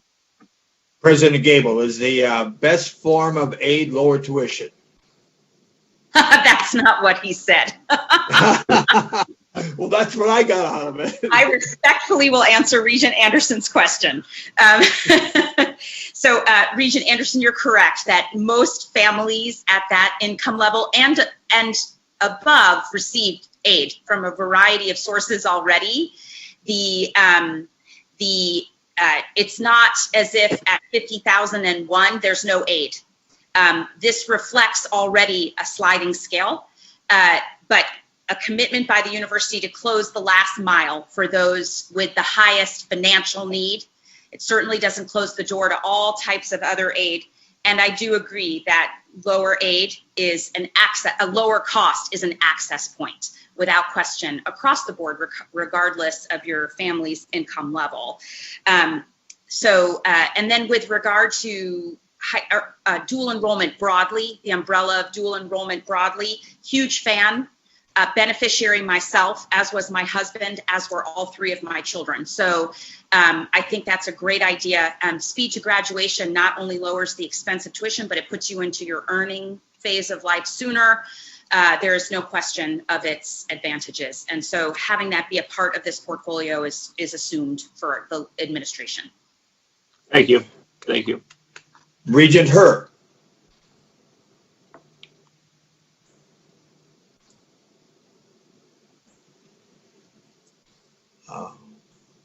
Regent Her, did you have a question? Are you on mute or did I miss this up? Okay, sorry. I unmuted myself. Can you hear me? We can, Regent Her. Okay. Thank you, Mr. Chair. Yes, I had my hands up and then took it down and have it up again. Overall, I just want to say I am very pleased with where we are going. I'm very excited and optimistic about what I see before me. And again, I do see a lot of my my input reflected in this plan. So I take President Gable's word to heart that she is listening to our input. I'm trying to put in here. So I think for myself, looking at this 15, 16 page document, it kind of stresses me out because it is a lot, and at the end of the day, it is our report card. It is what we want to put out there. But my initial reaction is that it is it's actually a little bit too much, and it will please whoever looks at it with whatever they're interested in, to put it that way. But my initial thoughts is aligned to Regent Beeson. It is that, in regards to the proposed measures, we really need to have goals, and I think that's where we're not coming in agreement on. I think if we could just look at where the goals, where we are and where we want to grow, and in that way, I think that's the best use of how the board could provide guidance to the president. I think I pretty much agree with the commitment, the action items, but now just the nitty gritty is that looking at where we are and where we want to go, and then that's the charge to the president and the administration, and then we can measure ourselves on that. And so I think that's a two-part process. Do we agree with the proposed measures? And then if we do agree with the proposed measures, what is the growth within those measures? So a lot of work, but I think we're really almost at the end of this race. Thank you, Regent Her. President Gabel, would you like to close out and bring home the discussion you've heard to this point? Yes, thank you, Regent Sviggum and members of the board. So what I'm hearing, and I'll marinate in this just as I know we all will over the time we have between now and the next meeting, and also your feedback will inform another sweep through faculty, staff, and students, community partners. We'll send out emails to the legislature and other partners for their feedback. But I'm hearing some feedback I heard some feedback on the specific measures in the progress card, but actually just a couple of requests to bring a few things out of the operational level and up to the governance level. And then a request for some information around the 50,000 tuition-free target that I think Bob McMaster can handle with some additional understanding of why we set that and how you actually do that in order to put you in a position to fully understand what you're approving or not approving when the time ultimately comes. I would like to use all of this to probably send interim feedback before the next board meeting and make sure we're all on the same page with the hope that we would bring this forward for your final action in February. Okay. But I want to also make sure to thank Bill Haldeman, Bree Keeney, Megan Sweet, and the entire President's Office team, because they have been driving this with the vice presidents and chancellors in order to get us to this point. When you all are overwhelmed by the document, I imagine what it's like to pull it even together to that form. It's a real team sport. I have a wonderful team, so I want to thank them. Okay, Madam President, I apologize for having you close out before we're ready to close out. I see a couple more raised hands now, and you may want to make a comment at the end, but I see Regent Mayron has her hand raised. Regent Mayron? Yes, I just have a quick clarifying question based on what Regent Her said. So in terms of the presentation that was in our board materials, but as I understood it, the actual progress card is the 2-page document that is showing up on slides, I guess it's 7 and 8, right before the picture, the graphic with the circle, and not the 17-page document that made up, which was Appendix C. Now, if I'm confused about this, how to read this, please correct me, but I understood we were dealing with a 2-page progress card and the backup was that 17-page document that had more detail. Regent Mayron, I'll turn to President Gabel, but that was my understanding too. President Gabel. Yes, that is correct. Okay, thank you. Regent McMillan, way up north. Thank you. Quickly, reacting to listening to everybody that's spoken since, I think if we think about measures that are directional, i.e. a compass heading, we're going north, now, or we're going south. Most of them will have one of those, and there's a lot of call for more what I'll call distance measures. So we're going to go north and we're going to go 50 miles north. And I don't think we can fit one of those, or we should ask the president to put a directional and a distance measure in every one of these, or we'll have really a stressful document here. And I think there's many that lend themselves to directional measures and many that lend themselves to distance, but not everyone needs both. And that's just, I'm not here to say which ones are or which ones aren't, but things like getting a student mental health plan stood up, that's directional. And you're not going to put a distance measure with that. And I think that's what President Gabel said. What we want for an ACT ban probably has to have a directional measure. A directional measure and a distance measure. So I think we all just need to be cognizant of that. If we put a distance measure on everything, this thing will quickly get too unwieldy. Thank you. Well, thank you, Regents, for your comments and your perspective. I know the president is listening. President Gabel, do you need to add, or can we move on the agenda? I think we're going to move on with the agenda. Let's go to number 8 on the agenda, which is our University Performance and Accountability Report. I'll review that. Our next item is this accountability report. This report is established in board policy as one of the fundamental planning documents of the university. It also fulfills the university's charter responsibility to report annually to the legislature on the state of progress of the university itself. The report will return in February for our approval. Provost Croson, I believe. I think it would be your turn. I'm going to turn to you. Thank you for joining us, Provost Croson. President Gabel, do you want to kick it off, or should we just go to the provost? Very brief introduction, Vice Chair Swigum and members. We're very pleased to present this to you. Last year, we made a very marked redirect in the way and in the look and feel of this report, and this year's report represents that trend. Provost Croson has stepped right in with her team to leading this. I just want to highlight, we trimmed the report to just over 30 pages, and now we've streamlined even further for this year, and we're framing the report around the strategic plan and the progress card. And so this is a bridge report because we only have the current progress card, but we're already thinking about things that are in the likely new progress card. And so the provost navigated that with her team, and that's what you see before you today, is that it's an incremental shift. By next year, it will fully align with the strategic plan in whatever form of the progress card we approve. So with appreciation, I'll turn it over to Provost Croson, Mr. Chair. Provost Croson, the floor is yours, Provost. Thank you, President Gabel, Chair Swigum, members of the board.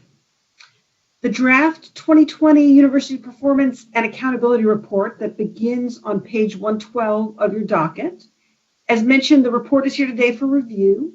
The final report that will come before you for action in February may include some adjustments that come from today's conversation or other corrections.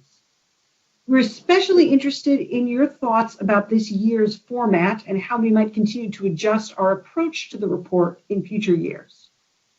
I'm not going to walk through the report in all of its detail, but I will mention a few highlights about its organization and content. I want to offer a quick thanks and acknowledgement to the multiple units that come together to produce this document, including colleagues in the Office of Institutional Analysis, University Relations, and the President's and Provost's Office. You can go to the next slide, please.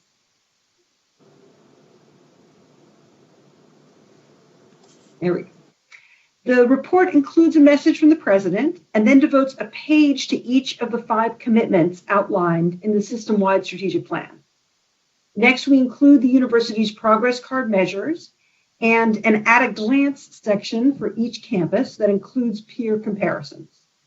Finally, we include student success data as is typical in past reports. Next slide, please.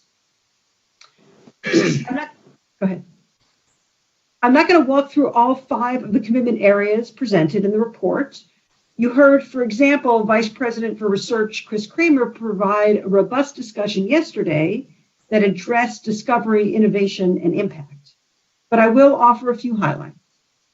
The first is around student success.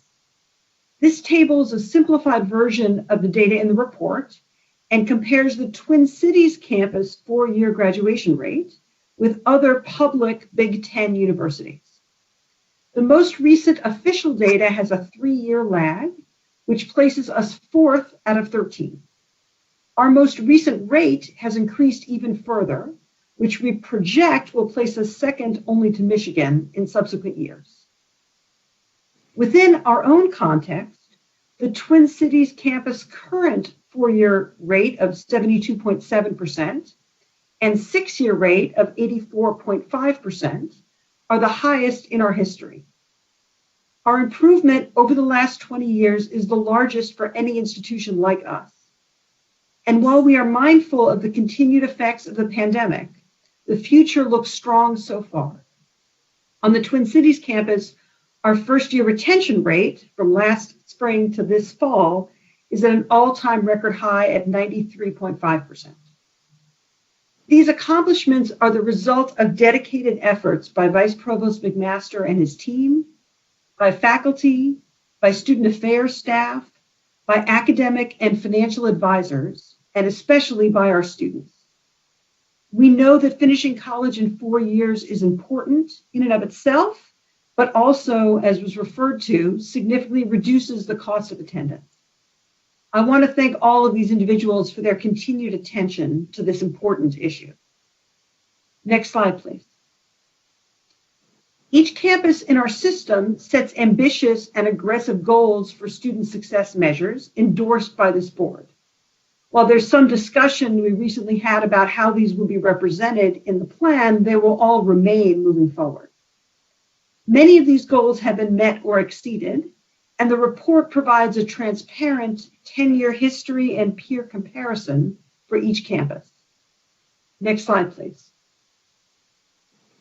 The Intersections section in the report showcases our accomplishments in driving innovation in these important arenas that are inspired by Minnesota and have global impact.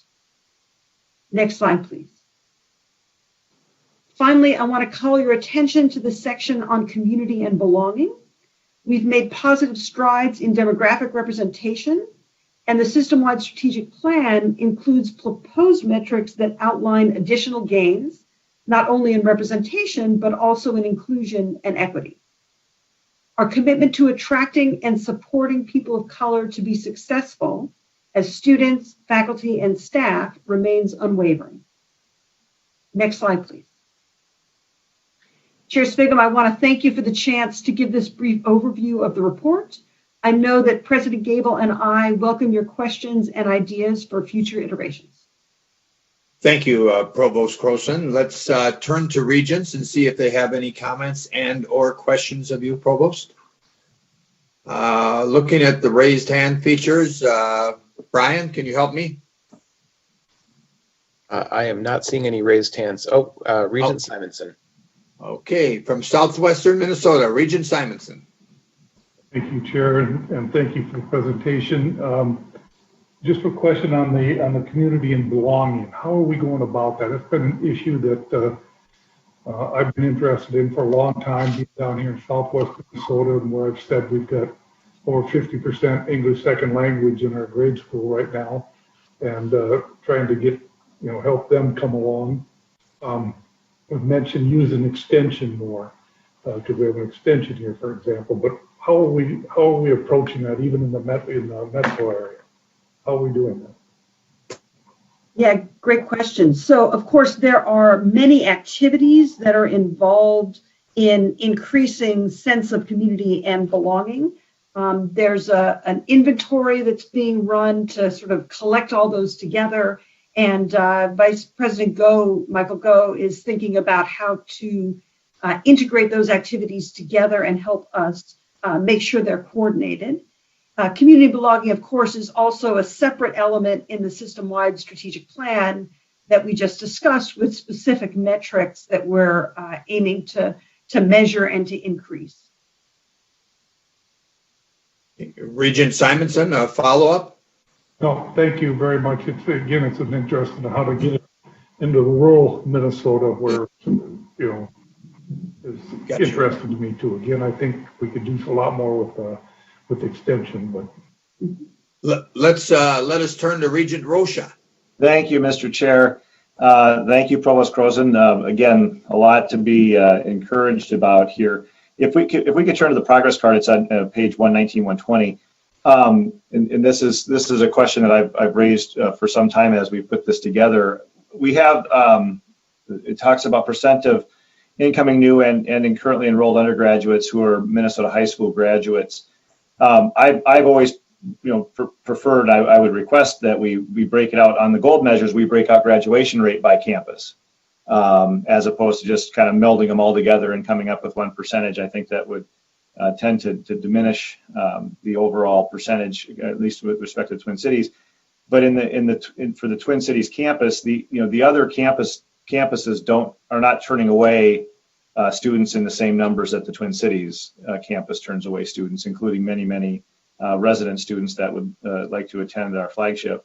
Do we know what that percentage would be this year for the Twin Cities campus in terms of the Minnesota high school graduate students, both incoming new and current enrolled?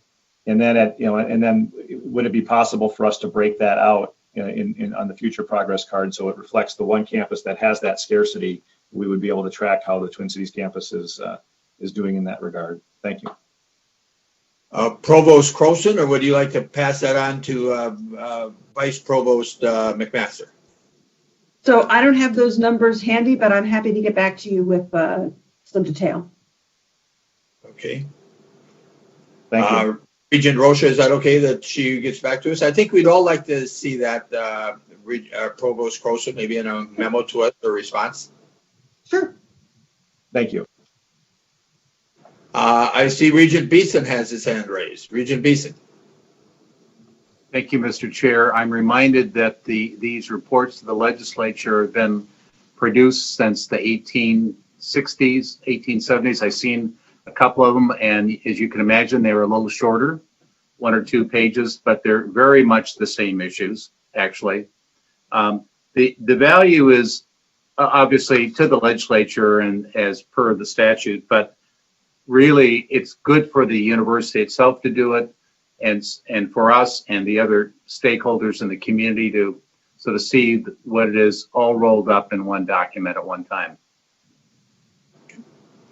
Thank you, Regent Beeson, for that comment. And Provost Croson, it's my understanding this report will come back to us at our next meeting for final approval? That's my understanding of the process as well. Okay. Well, thank you very much, Provost. I don't see any other hands raised, so I think we can move on to item 9 on our agenda. Thank you. Let's turn to item 9, which is an update on public safety. Before I turn it over to President Gabel and Chief Clark, I'd like to reinforce the board's commitment to ensuring the safety of the entire university community. Safety is just not a problem for the university or the board or the city or any other group. It's a problem for our entire community, and we will need to work together to solve it. I'm confident we can do that. And as a personal aside, for the last 40 years I've been involved in public service, I've said that public safety is the most important priority of a free society. If we're going to live together in peace and safety, it starts with public safety. So let me turn it to President Gabel first, and then I'll sure she will turn it to Chief Clark. Thank you, Vice Chair Swigum and members of the board. I couldn't agree more. We've had as a mantra, safety is our top priority over these last months, but that was an articulation of something we've always felt all along. And I think what has come to light and been exposed for many of us over these last months is that safety is a much broader word, and the idea of feeling safe is a much broader feeling than many of us understood it to be. So our police chief, Matt Clark, is here today to provide an update on campus safety statistics, current strategies around reducing crime, ideas for the future. And he's focusing his presentation in these core areas, but I want to take just a moment to mention and put onto your radar screens the broader commitment to the broader definition of safety that we've been talking about for several months now. That broader definition is something that we're working on and does take time because of the representation and the representative voices that we want to hear in developing any program that would address it. So we hear a lot of call for greater accountability in law enforcement and law enforcement practices and policies. We've heard a lot of very strong and compelling advocacy on how some of those practices have disproportionately affected BIPOC members of our community. And we recognize that our Twin Cities University of Minnesota Police Department serves that community and is accountable to that community and has done so in a responsible way. But despite these efforts, we also believe in an obligation to continuous improvement and to hearing those voices so that our whole family, our whole community feels safe and feels supported. So we've engaged, as I've mentioned before, Dr. Cedric Alexander, who's doing a comprehensive review, which has wrapped up with over 200 interviews of different constituents. This work is for our whole community so that we can think about how it serves your governance as a board, my decisions as the president.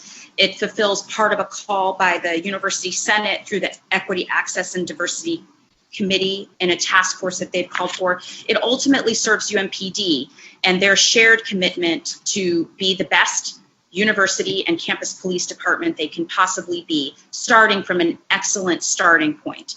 So we want to recognize safety as the highest priority, but also be open to what that might mean in looking at the balance and challenge between public safety and crime reduction or emergency response, but also safety in the definition of feeling safe. So the chief is here today with tremendous subject matter expertise and commitment to this balance to talk about the public safety emergency response side of things, with more discussion coming on the inclusive feeling of safety for our entire campus community after we receive Dr. Alexander's report. With that, Mr. Chair, I'll defer to the chief. Chief Clark, thank you for joining us. Good morning. Thank you, President Gable, Vice Chair Sviggum, and members of the board. Here, as the president talked about, to update you on public safety.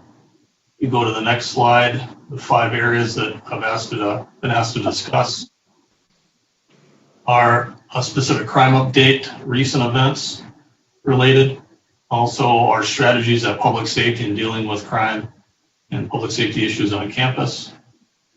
Second is some of the assumptions we're getting from our public contact on what the status of crime is and what we're doing about it.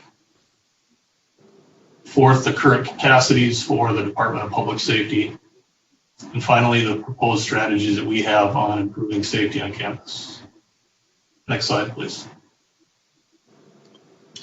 As you know, during this year with the pandemic, we've had a lot of issues with the number of people on campus. So our statistics the first 6 months of the year don't really reflect the standard campus situation. Additionally, with the unrest during the summer and the killing of George Floyd, we decided just to look at where we're seeing increases after June 1 of 2020. So the map you're looking at here is where we're seeing our increases, notably with aggravated robbery, auto theft, the act of fleeing from police officers, and robbery. Specifically, the maroon line that outlines our campus and surrounding neighborhoods, Dinkytown, Cedar Riverside, and Stadium Village.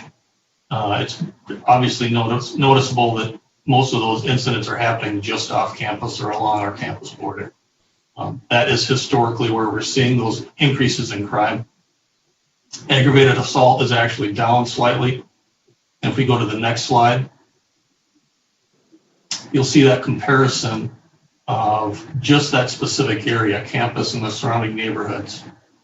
Overall, we've seen a slight increase in aggravated robbery and overall robbery during that time period. And then we've seen a doubling in incidents of people fleeing from officers after they've committed certain crimes. This directly relates to our increases in auto theft in 2019 and 2020 as listed in the last bullet. Next slide, please. Specifically on campus, we continue to discuss that campus crime is relatively low compared to the rest of the border neighborhoods around campus, specifically East and West Bank. As you can see, our aggravated assaults are down this year as opposed to previous years, 2018 and 2019. Our aggravated robbery is up, and overall robbery is slightly up. Our incidents of fleeing from police this year are double what they were the year before, and our sex offenses are about half of what we had last year. Next slide, please.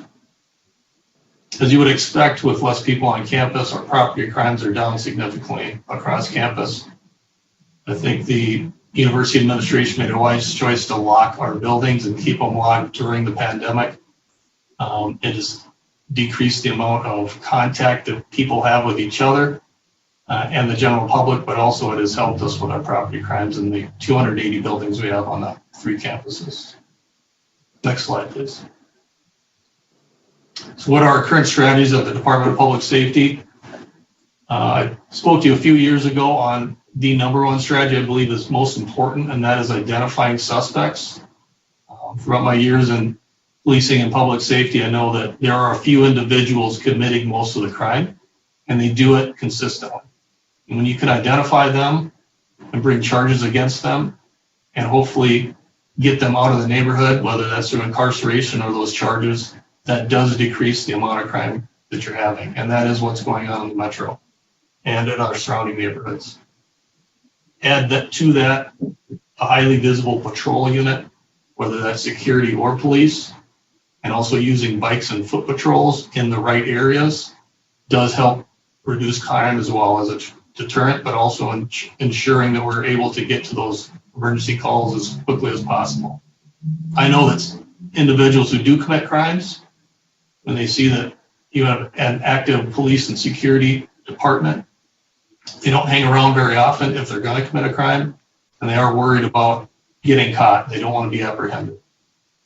I think the third most important strategy we have is ensuring that we have good safety education, and I thank our community partners and our campus partners for assisting us with continued education of our campus community. When all 3 of these areas are met and are sufficiently addressed, then I think physical security is a 4th item that's important in terms of our strategies. That's ensuring that our cameras are are monitored and they're working, ensuring that our buildings are secure, our lighting is available, and other items are on physical security is active around campus. The 5th most important part of our strategy is working with our partners. We know that incidents of crime and public safety incidents don't just happen on campus, they happen on and off campus, considering our demographics, and we need our partners to help us. Next slide, please. I'd like to address some of the assumptions that we get from our public who will email and call into the department quite frequently this year. The first one is something we've already addressed, that's the level of crime on campus. It is not as high as some might think, but I'd love it to be at 0, and I don't know that that's realistic. But clearly from the maps that we've shown you, our perimeter issues continue to be a problem for our campus community who commute by foot or bike or by car on and off of our campus. I should say very specifically that this is not a Dinkytown issue or Stadium Village issue. This is a metro issue, and it is much worse in some parts of Minneapolis and St. Paul than it is in our surrounding neighborhoods. Additionally, I meet with Big Ten chiefs and other partners who do talk quite a bit about how this is a national issue in our urban areas. So it's not localized around the campus. It's spread out through the metro and in other urban areas across the nation. I think the next slide is very important because I get a lot of calls on that. If we go to the next slide, that's about community expectations on safety. I get a lot of questions about how much work we're doing off campus and are we keeping the neighborhood safe? Our jurisdiction is the University of Minnesota property. Though in 2019, about 21% of our calls were off campus. And then this year in 2020, about 16% of our calls answered were off campus. I should note that there's 6 specific areas off campus, like Pillsbury Court, URock, Coop Clinic, and other places that we need to go to and provide public safety services as well. It is concerning for me, the amount of work that we need to do off campus, mostly because we have obviously incidents that occur just off our campus at our border. Historically, UMPD will only answer the highest priority calls where there's an active assault or an active event with a suspect on scene. And historically, when it's a lesser call, we allow MPD, St. Paul, and other agencies to handle those smaller calls, and we stay on campus.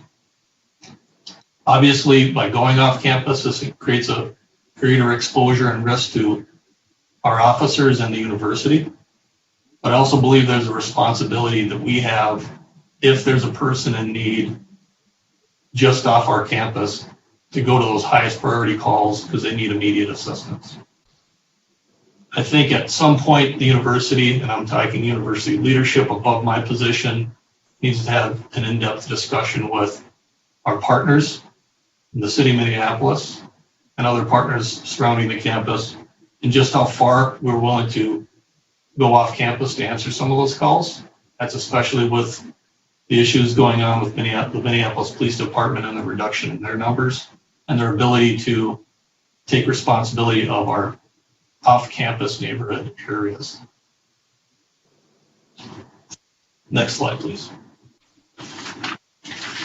Also wanted to show you St. Paul campus, not to forget that area. This is the amount of calls we've answered in 2020. I would have put up a map of violent crime, but there weren't any incidents to show you.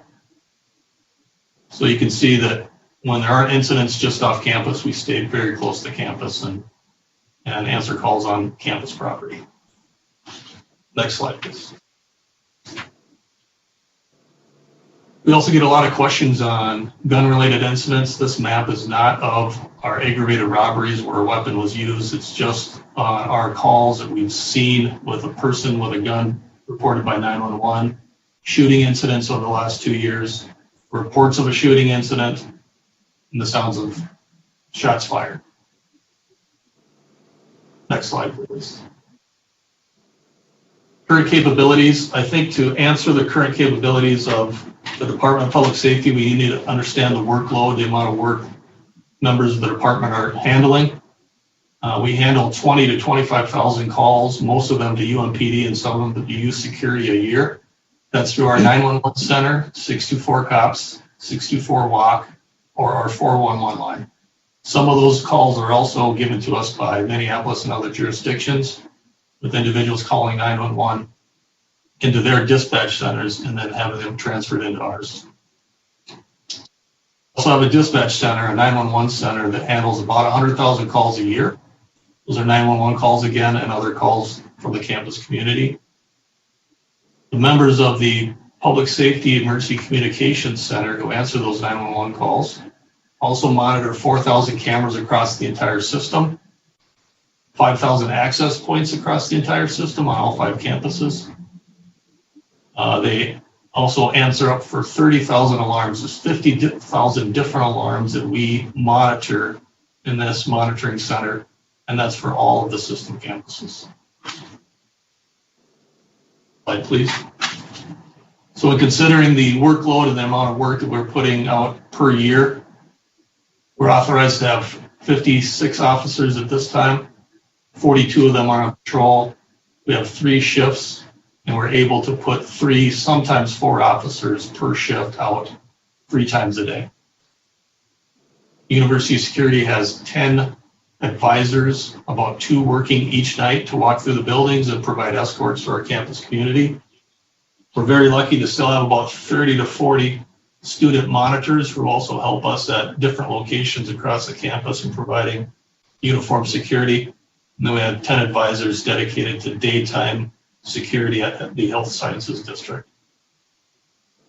And then finally, at our dispatch center, we have 2 dispatchers usually per shift and 2 to 3 people monitoring cameras and the many alarms that we discussed. All told, we have 5 to 6 people working all 3 shifts across campus 7 days a week to answer those 20,000 calls. And about 4, sometimes 5 people to assist with the 100,000 calls we get per year and about 30,000 alarms that we deal with. And as well, monitoring our campus. Next slide, please. I belong to the IACLEA, that's International Association of College Law Enforcement Administrators. IACLEA did an independent study for another Big Ten university last year. We pulled the numbers from that report and we thought it was important to show you in this slide. That's a comparison of Big Ten schools, including Pittsburgh. And you can see the number of officers per Big Ten university. We've consistently been the lowest number of officers per Big Ten schools.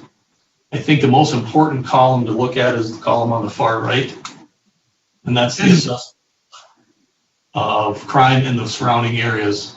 And in this IACLEA comparison, they looked at Minneapolis and St. Paul, giving us a higher ratio of crime per surrounding area with the lowest number of officers. Next slide, please.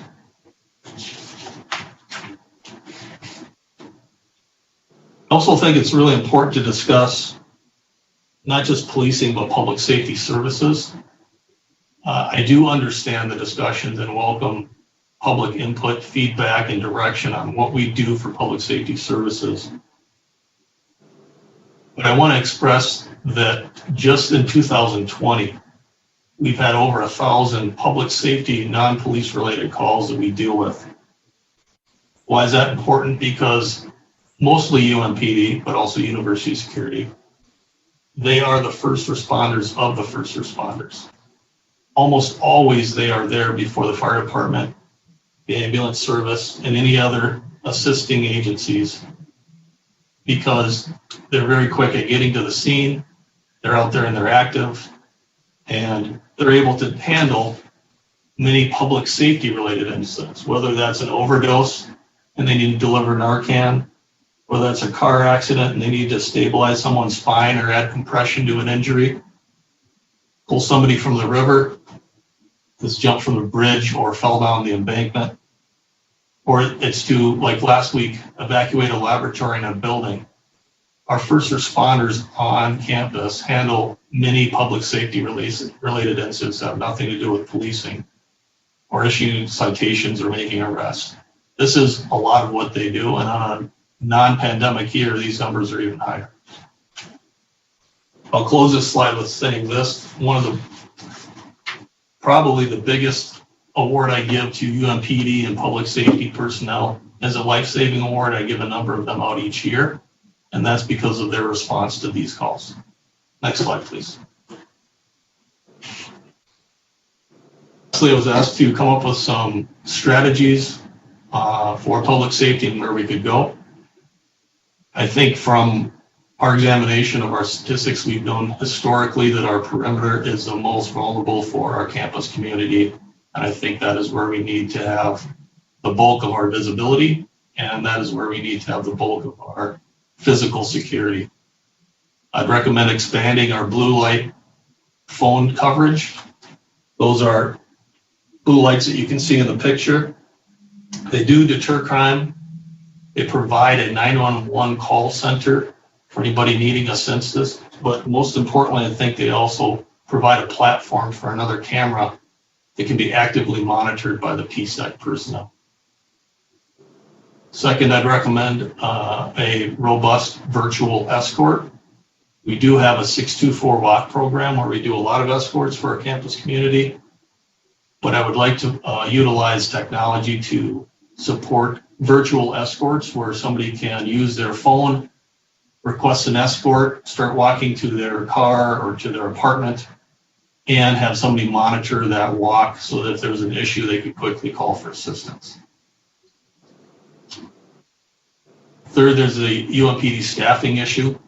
Last year, we were authorized for 61 officers, which would bring me to 4 per shift. Unfortunately, because of deficits in our budget and the cost of our recent union contract, that number was brought down by 3 officers back to where we were the year before. If we're able to get to 71 officers, I can ensure that 5 officers are available per shift. And then finally, our budget. There's a few issues that I think should be addressed with the members of the board. The first one is we did a 2017 study on body cameras. Every year since then, I've recommended that we have body cameras on our officers. I believe it's an expectation of our campus community, the people we serve, and as well prosecutors and others in the criminal justice system. To this point, our officers and our union have specifically asked each year for body cameras. I'm hoping to get those eventually. Second on this list is structural deficits. The issue with structural deficits is this: every time I go to our budget meetings, our deficit is significant in terms of our operating budget. The reason that it is, and one of the items this year that was addressed like previous years, was that we don't write as many tickets as we used to. And since I've been here, every year that I've been here, we've written less and less tickets, the officers and our traffic enforcement personnel. I think that's a good thing. I don't think we need to use enforcement tactics when we can be in a position more of a guardian and to assist others in our campus. And so what I'm asking is that we don't have the fines written from tickets and arrests and citations, that those funds put directly into the public safety operating budget. That should go to the central budget and not to our budget. We should be centrally funded. Otherwise, we're going to continue to have a deficit in our public safety budget. I will say that the Department of Justice, when they looked at the Ferguson Police Department, one of their main things was that Ferguson was funding their operation with fines from arrests and citations. I think it's just a bad policy to continue to do that with our budget. Last item is, it should be listed as succession planning and public safety planning. The first part is succession planning. I really believe that we can hire a diverse community, a diverse group of public safety personnel from our community, and I think we should invest in that and continue to do so. In terms of our public safety planning, in 2013, we had the Central Security Department as part of the Department of Public Safety. $1.9 million was spent on Central Security, ensuring that all system campuses had a focused and coordinated effort on how we're handling the many systems that we have in place: cameras, access, and alarms. Unfortunately, that department was disbanded in 2014, and much of the money was spread throughout the system, but is not coordinated anymore. I highly recommend we coordinate those funds back into a central security department and ensure that all our campuses receive the right level of funding and coordination for their security needs. That concludes my report. Thank you, Chief Clark, and thank you to your team that provides safety on our campus. You do a great job. Chief Clark, we'll see if any regions have any questions or comments for you, if that be okay. And we'll start with Regent Beeson. Regent Beeson. Thank you, Mr. Chair. Thank you, Chief Clark, for all your work over these years. You talked about money. I want to talk about money, and I want to think a little bigger and more strategically. I think about the fact that, you know, we have, or you have, and your people stepped up and filled a void to protect our students off campus. And yesterday we talked about what's on campus, what's near campus, and what's off campus, and nothing more. You know, this is another example about how these lines are blurred. But you filled a void, but we're not getting paid for it. And we're not going to be able to go to the city of Minneapolis and ask them to write us a check. They're not going to do it. But what we can do, and what I think staff should work on, is establishing a special services district in these neighborhoods under which the owners of the properties pay for the services that are rendered. We are protecting their assets, their properties, their tenants. Somebody needs to pay us for that. And these service districts are not unusual. Often they're downtown. Sometimes they include new lighting. I don't know that they include security in town mostly, or it's other, but there is legislation that we can get through either the city of Minneapolis or the legislature. And I think we need a real funding plan going forward, because this is just, I mean, I don't know how unusual this is among your Big Ten chiefs about who's doing what, where, but you know, this has just come to a point where we have to have a different kind of financing solution. Regent Beeson, for clarification, with those service districts would be areas outside our university boundary then? Yes, that's correct. Defined areas, could be multiple areas. And there's statutes around what, you know, how those can be activated. Brian, did I lose Regent Beeson, or did he lose? No, I was just saying, Mr. Chair, I mean, statutes define how those services can be activated and for what purposes, and, you know, all that. Okay. Regent Beeson, I didn't hear your full response. I got cut off here with my iPad a little bit, but I will talk to you later about it. Regent Simonson. Thank you, Chair. Thank you, Chief Clark. I really appreciate your overview on this, and I'm very supportive of what you're looking at as far as future strategies and so on and so forth. Just have a quick question. Any idea on these crimes of how the involvement of drugs and alcohol are involved, and do we have any specific focus in those areas? Chief Clark.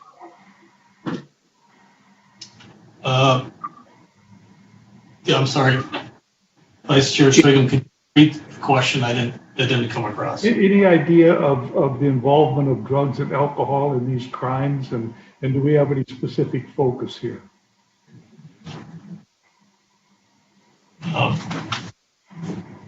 Regent Simonson and Vice Chair Sviggum, there are alcohol and drugs related in these crimes. There are also very clear juvenile issues related to these as well. Some of the robberies, we've prosecuted a number of people relate to young adults and juveniles who are involved in drugs and alcohol, but are also involved with petty crime and many other issues, and that's been elevated since June 1st. The trends are alarming. I think the city of Minneapolis and parts of St. Paul are getting hit the worst. It also is part of the pandemic and not having schools available for these folks. And so there's less for them to do. So I think it's an all-inclusive issue, but I do know that drugs and alcohol are a part of it. Thank you very much. Regent Sue.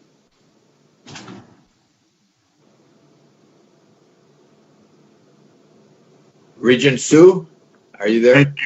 Thank you, Mr. Chair. Thank you, Chief Clark, for this wonderful presentation. It was an eye-opening and shocking presentation for me.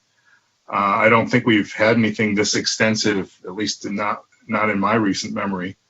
I'd like to start out, you guys are doing a tremendous amount of work for the staff that you have. It looks that way to me, and I think it's clear to most people that there is a lot going on. You're doing work outside of the boundaries of the university, as Regent Beeson had already mentioned. I'm a little bit concerned about how much work we're doing outside of our university and how much stuff is happening in the neighboring areas. And I don't know if this is an increase because of all the things going on in the city of Minneapolis or whatever, but you know, in terms of I started getting confused as to whether or not you guys are dealing with all of these things, like the 100,000 911 calls. Is that all things that we're dealing with in terms of your department? Chief Clark. Regent Chu, Vice Chair Sviggum, those 100,000 calls are just to the campus, along with the alarms that we discussed. Minneapolis 911 will handle their own 911 calls unless it's on our property, and then they'll switch it to our 911 center. The same thing for St. Paul campus as well. So we're actually down, as I said, from 21% to 16% handling calls off campus this year. And like I said, we historically will only handle the highest priority calls when there's an active incident off campus. I do agree with you that it creates an increased liability and increased risk and exposure to the university when we're doing that.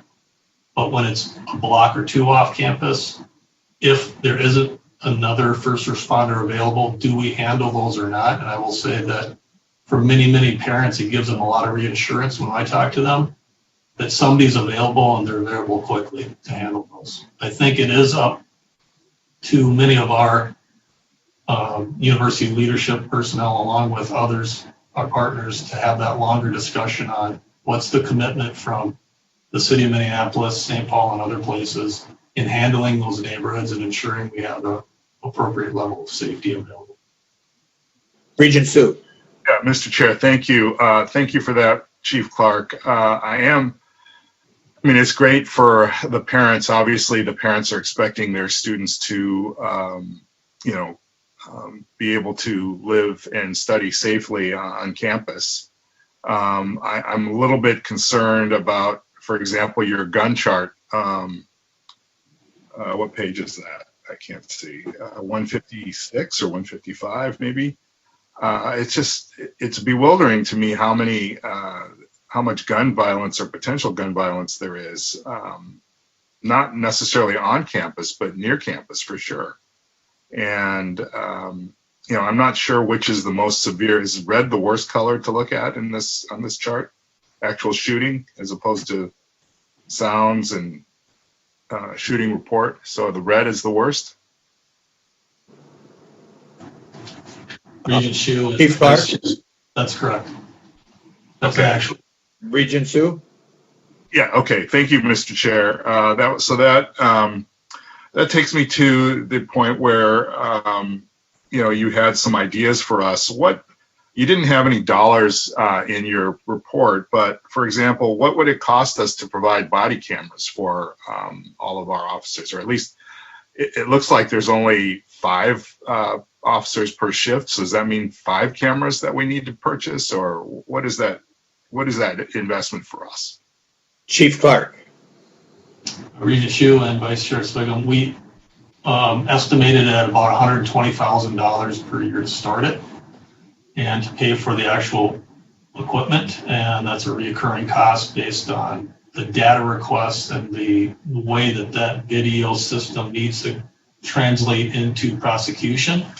There's many other agencies in the metro that are doing it right now, and there are legal stipulations on how you use the system and how the data is collected and then released to the public as well as to prosecutors. But it's about $120,000 per year. We would have to have that for each individual officer. That could be something that was shared. That creates a lot of issues when we share that piece of equipment, because usually it's tagged to the individual officer for prosecution later or to send video to victims and other people related to that data and that information that's on that body camera. Regent Sue, follow up. Yes, thank you. That seems like a minimal expense, and we should be able to, I would think, find that. It seems like it's very important in policing these days. And then you mentioned the deficit. How much is that in terms of dollars? Chief Clark. Regent Shu and Vice Chair Swigum, that it was $300,000 in deficit that we have accounted for based on the lack of citations we wrote the previous year. Okay.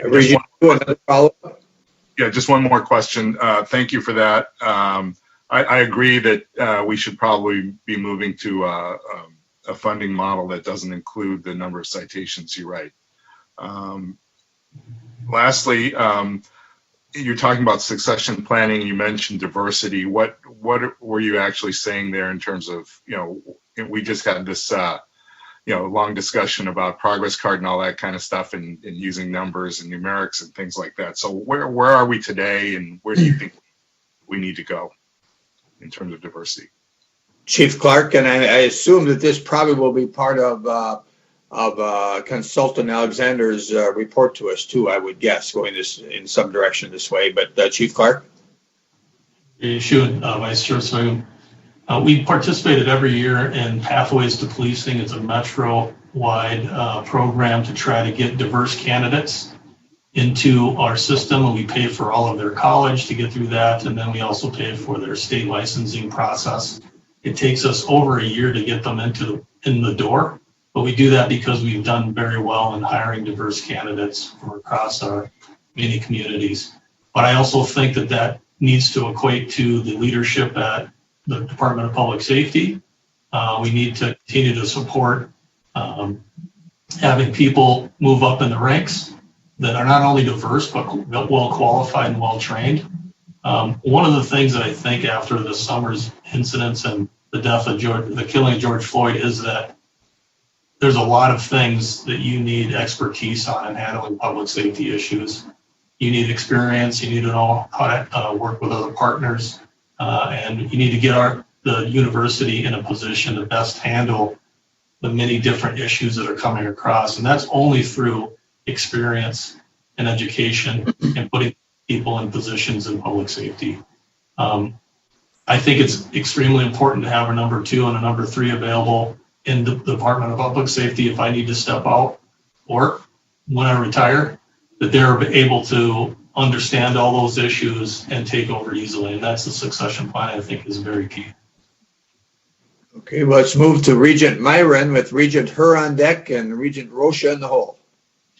Thank you very much, Vice Chair Swigum. I'd like to focus on it was 159 in our materials. It's the IACLEA comparison chart. You focused on the third or the last column to the right to victim ratio. Actually, I want to make sure I understand this chart because the way I'm interpreting it, it's kind of shocking to me where we're landing here at Minnesota, given the number of officers we have, the size of our campus population, the acreage, and what I think I understand is the victim ratio. But can you just explain this chart to us? Because it looks like we are not faring well is the way I interpret this. Chief Clark. Regent Myron and Chair Swigum, that's correct. So this was a study done for another Big Ten university, and very consistently when we look at number of officers per capita or population, acreage, and then also the victim rates, we usually use those numbers to try to figure out where our officer numbers should be. How many officers do you need to handle the level of crime in your area, and as well the number of calls for service? Yes, we are one of the lowest, if not the lowest, per capita Big Ten school with the number of officers we have available.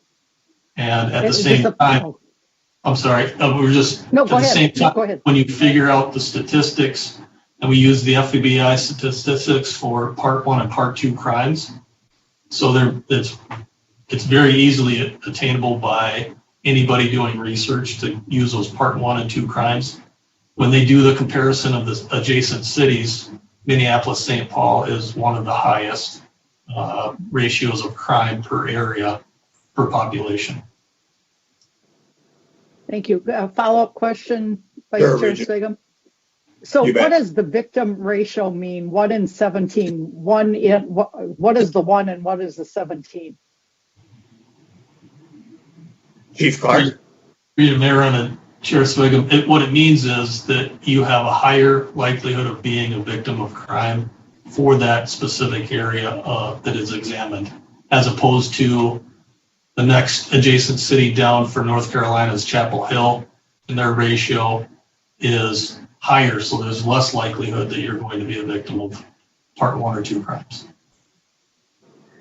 Thank you very much. This has been a very enlightening study, and I think we really need to take to heart your requested future steps. Thank you. Let's move to Regent Her. Yes, thank you. Thank you, Mr. Chair. And yes, my question revolves around your service and your area of service, and I am concerned about what you brought up, the liability of us serving outside of our campus. So my question is every person who is a part of the university, can they use your service? So therefore, if they are a student that lives off campus, can they call you if there's an issue? And if they have, what do you think is the number or percentage of your calls that are related to that? And then I have a couple follow-ups. Hey, Chief Clark. Regent Her, Chair Swigum, they actually cannot call us. We will refer them in many cases to where the incident actually occurred, to that jurisdiction for that area. So for example, if you're on the St. Paul campus and you had a theft from your vehicle just off of campus, we'd refer you to either St. Paul or Ramsey County Sheriff's Office because it occurred in that area. Now, if there's a major incident that we respond to, let's say an active event where you're being assaulted or something egregious and we're there first, we may take that entire case and have our investigators handle that case because we started with it. And we do that sometimes, especially for sexual assaults and different events. When a victim feels comfortable with us and we're handling that case, we don't want to just pass them off to another person that doesn't know what happened to them. So we will stick with the case. We usually call that jurisdiction and just let them know we're going to take it. And I've never had an issue with taking case. They're more than happy to pass it off if we've already started it. But it's really about the service and the location where the incident occurred, and trying not to, especially with our campus community, trying not to further victimize them by passing them off to somebody else if they had a traumatic experience. Regent Her. Okay, so just to further clarify, so that means that faculty or say even students or staff that while they're on campus, they can use your service, but if they have your number and they're off campus, then they can't use your services. Is that correct? Chief Clark. Regent Her and Chair Swigum, that's correct. Let's say a faculty member was on campus, but their car is parked 3 blocks from campus in a ramp somewhere, not on campus property, and they had something stolen from their car. We would tell them that they couldn't register a crime report with us. They'd have to do that with, let's say, Minneapolis or St. Paul police, only because it occurred off campus. It's not our jurisdiction. There are a few exceptions like I discussed, but for the most part, it really depends on where the incident happened. We have had incidents where somebody's assaulted and that assault goes from campus, off campus, or vice versa. And many times we'll take that because it's close enough, because we want to make sure we're providing the best service possible. But that also applies to Met Transit and the transit hubs that we have. We may take the call on a transit hub because we're already working on it, but many times we're going to refer to the transit police to take the actual call, but we might stabilize the incident because it's kind of on campus, it's on a transit hub. Regent Her. Okay, and then with regards to dispatch within the neighborhood, so then the Minneapolis police or their dispatch knows that within the neighborhood, if there are issues that you and your officers then could be available to them, that's why they would dispatch it to you? Or is there a contract in place, or why would they dispatch to your office? Chief Clark. Regent Her and Chair Swigum. So every one of our cars has computer-aided dispatch CAD and a GPS unit on it. And our 911 dispatch can see every location for every second where our cars are located. So they know how close those cars are to a major incident if somebody calls 911. That is the same for the Minneapolis Police Department and other dispatch centers. They can see where our cars are. So if there's a car that's not available in Minneapolis for a major incident, a priority 1 call where somebody's being assaulted, or there's an active incident where somebody needs help right away, and they can see that our car is just inside campus but a block or 2 away, they may say that nobody's available and ask us to take that because somebody has to stabilize that scene or resolve the incident right away. And that's happened in the past where we've taken it only because it's the highest priority call. Regent Regent Her, any further follow-up? No, just a lot of thoughts, but thank you, Chair. I'll follow up if I have further questions. Thank you. Thank you, Regent Her. Regent Rocha. Thank you, Mr. Chair, and thank you, Chief Clark, and thank you so much to your officers. This has been a really unusual time, and what you do is so incredibly important. A couple real quick points and a question. It's, looking at this, the on-campus surrounding neighborhoods data right now, it's a little bit, it's because it's so strange, because everything's all shut down in that area that's super quiet, it's hard to really know how this would compare to a normal or a typical year. Maybe not normal, maybe not the right word, but a typical year, to kind of understand how where the interplay is with this type of activity. I got a specific question for you. We're right now in the process of talking about master planning, and I'm sure you are very much a part of that discussion about how we really encourage safety and improve safety on an urban campus with high density population all around. That's a little different than if we were more isolated. But my specific question is in relation to our earlier conversation. What's the experience with respect to dormitories compared to regular off-campus living, apartment living, rental houses? Do dormitories provide additional security with monitoring and obviously access control and so on? When we get back to having students on campus, is there a difference between the experience for students that are in on-campus housing, dormitory housing versus off-campus housing? Chief Clark. Regent Rocha and Chair Sviggum, I would say just from the statistics that you've seen, that is pretty consistent with what we have. There are more crime incidents off campus in our Dinkytown, Stadium Village, and Cedar Riverside area where we do have our campus community using apartments, as opposed to incidents in our housing and residential life. They're much lower. So just by the numbers, you absolutely can say that there's less likelihood that there's incidents of crime, et cetera, because of the controlled environment, because of the university property. Mr. Chair? Regent Rocha. And with respect to the very good points that our colleague Regent Mayron made about that difference in ratio, do those ratios take into account the fact that some of those campuses have much higher on-campus housing, or is that not sort of part of the analysis? Chief Clark? Regent Rocha and Chair Sviggum, no, that doesn't take into account the levels of housing on campus. Thank you.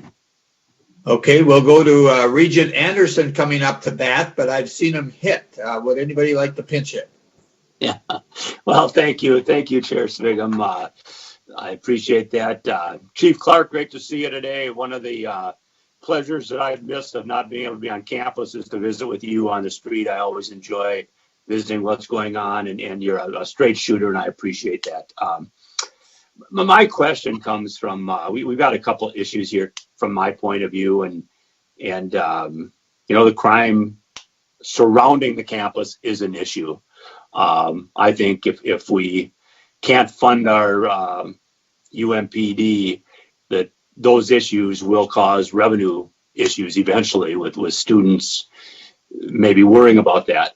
I do have a specific issue that we have some living units that are we either manage or own. I think specifically of the Radius and maybe the University Village that are not contiguous to campus, really, but they have university students in them. So how do we patrol and watch over those units? Is that a combination of the Minneapolis Police Department and UMPD, or is UMPD basically responsible for those? Chief Clark. Regent Anderson and Chair Sviggum, UMPD and our 911 centers are specifically responsible for any incidents that happen there. For example, we've had a robbery that was close to the radius a few months ago. That resulted in a timely warning because even though it is off campus somewhat, it is our property and we manage it. So required to make sure that we handle that. Anytime we gain any property of any area, we add that to our 911 system and take it away from Minneapolis or whatever jurisdiction might have been covering that. So we make sure that our officers are responding to those areas.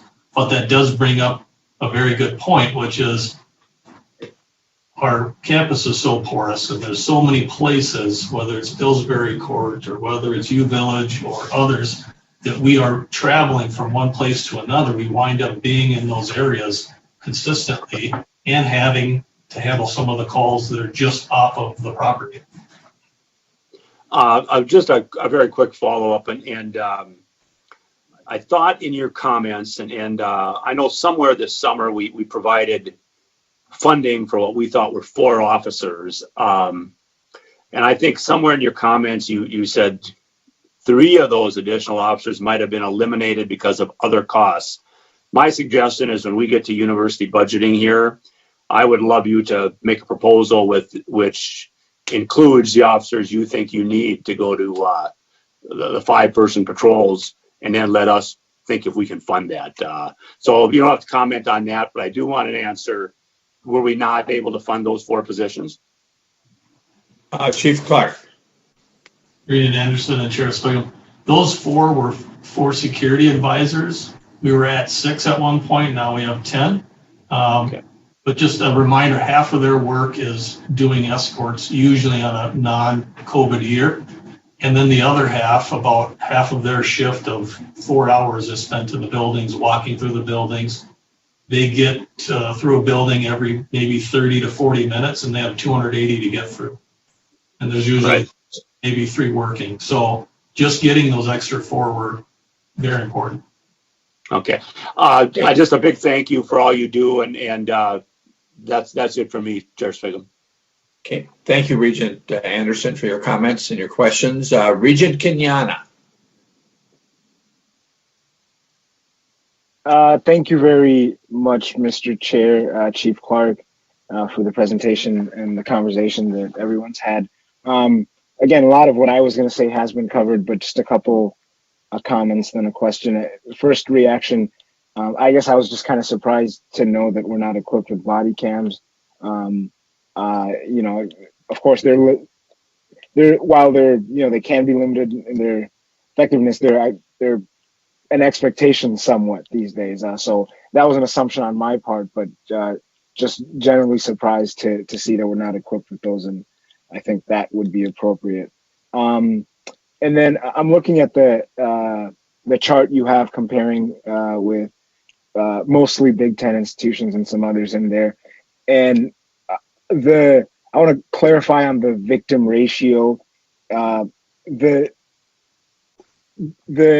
Minneapolis-St. Paul is being used as the metropolitan area for that. So am I correct in understanding that crimes in uptown or whatever part of Minneapolis, downtown, are also being included in coming up with that 1 in 17 victim ratio? Chief Clark. Yeah, Regent Kenyana and Chair Swigum.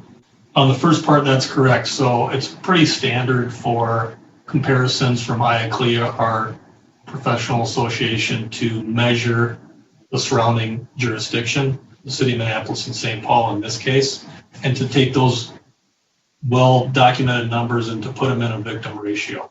So yes, that is correct. Anything within those 2 cities goes into the ratio and then comes out as your campus is in the middle of these 2 areas. This is the ratio of crime. Fairly standard when they do kind of a larger comparison of universities. And in terms of the body-worn cameras, I couldn't agree more. We've requested them since 2017. I just want to be specific with members of the board that our officers are asking for. They want that. And I think that goes to speaks volumes of what they want to do when they're out there with protecting the public, and that is having a recording of it to ensure that they're doing what they're supposed to be doing.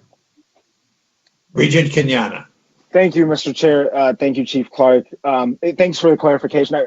I understand it's a useful measure. I just didn't want to confuse that with that referring to on campus. But that's helpful context, especially, once you start looking at some of the cities and their profile, and you can expect different numbers, but it's useful nonetheless. I have my other question is about, well, just clarification, since we did bring up the body cams, and you might not know this, but I know we have departments at UMD and Morris as well, I believe. If you're aware, if you can answer, I'm not sure if they're equipped with body cams either, but if you're aware, if you could answer that. And then I have one last one. Chief Clark, body cameras on Morris or Crookston?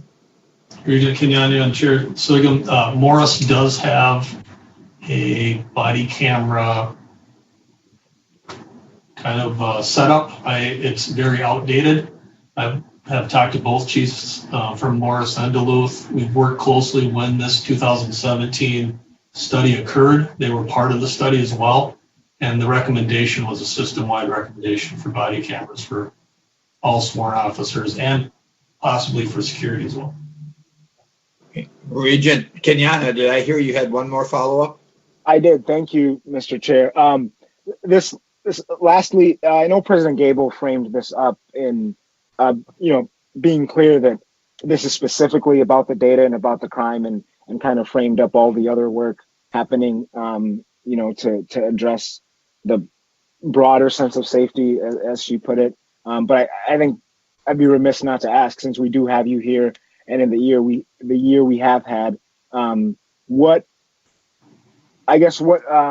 since this summer, what kind of conversations have you and your department been involved in, and just maybe your reactions to some of the things we heard from the Professor Bowman was telling us about how the Senate passed to add that committee. And I know we'll have a broader conversation, and Dr. Alexander just completed his report, but I'd just like to offer you a chance to speak to that other part of safety in the context of the current public conversation. Chief Clark. Regent Kenyanya and Chair Swigum, I thank you for the question. I think it's a very, very important question for all personnel in the Department of Public Safety. We've had a lot of internal conversations about how things went, how we're going to handle those, a lot of informal and formal conversations about how best to work with the public to make sure that they feel that we give them a service that's trusted and a service that really speaks to their needs as either victims of crime or victims of incidents. And I will say that I really appreciate the response from all people within the Department of Public Safety on that specific issue.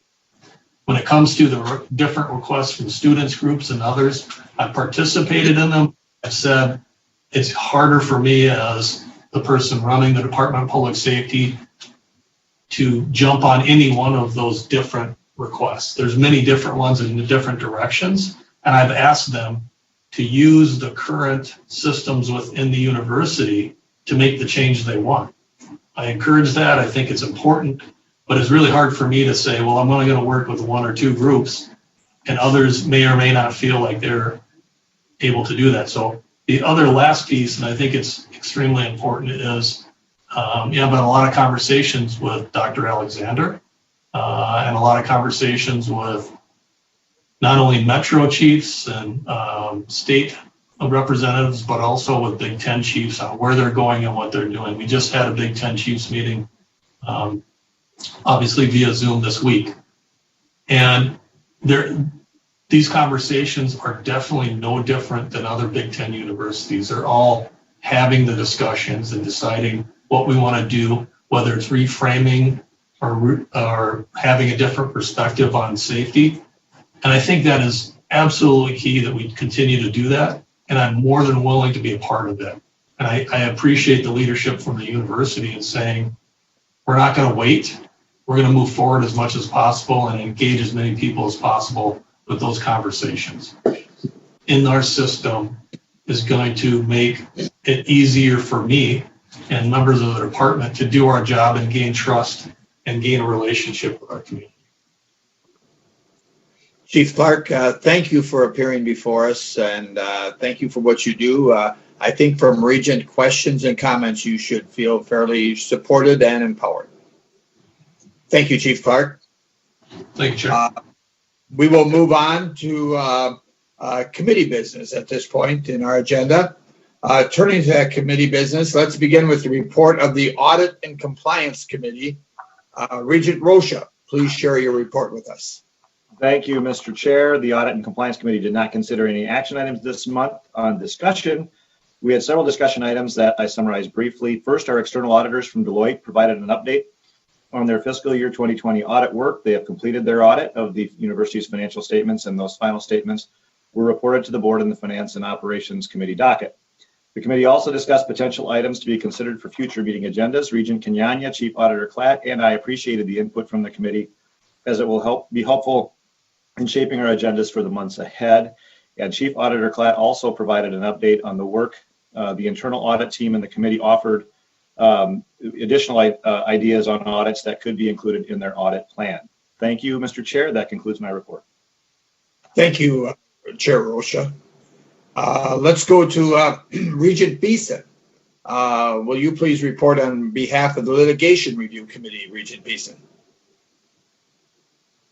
Regent Sviggum, thank you. The Litigation Review Committee did meet yesterday, and at the meeting we adopted a resolution to close the meeting to discuss two matters subject to the attorney-client privilege. That concludes my report.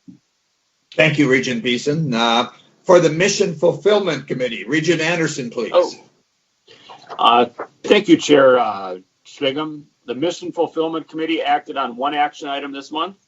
The committee voted unanimously to recommend approval of the consent reports, which included approval of academic program changes, conferral of tenure for outside faculty hires, and approval of the Human Fetal Tissue Research Report to the Minnesota Legislature. I move approval of the consent report.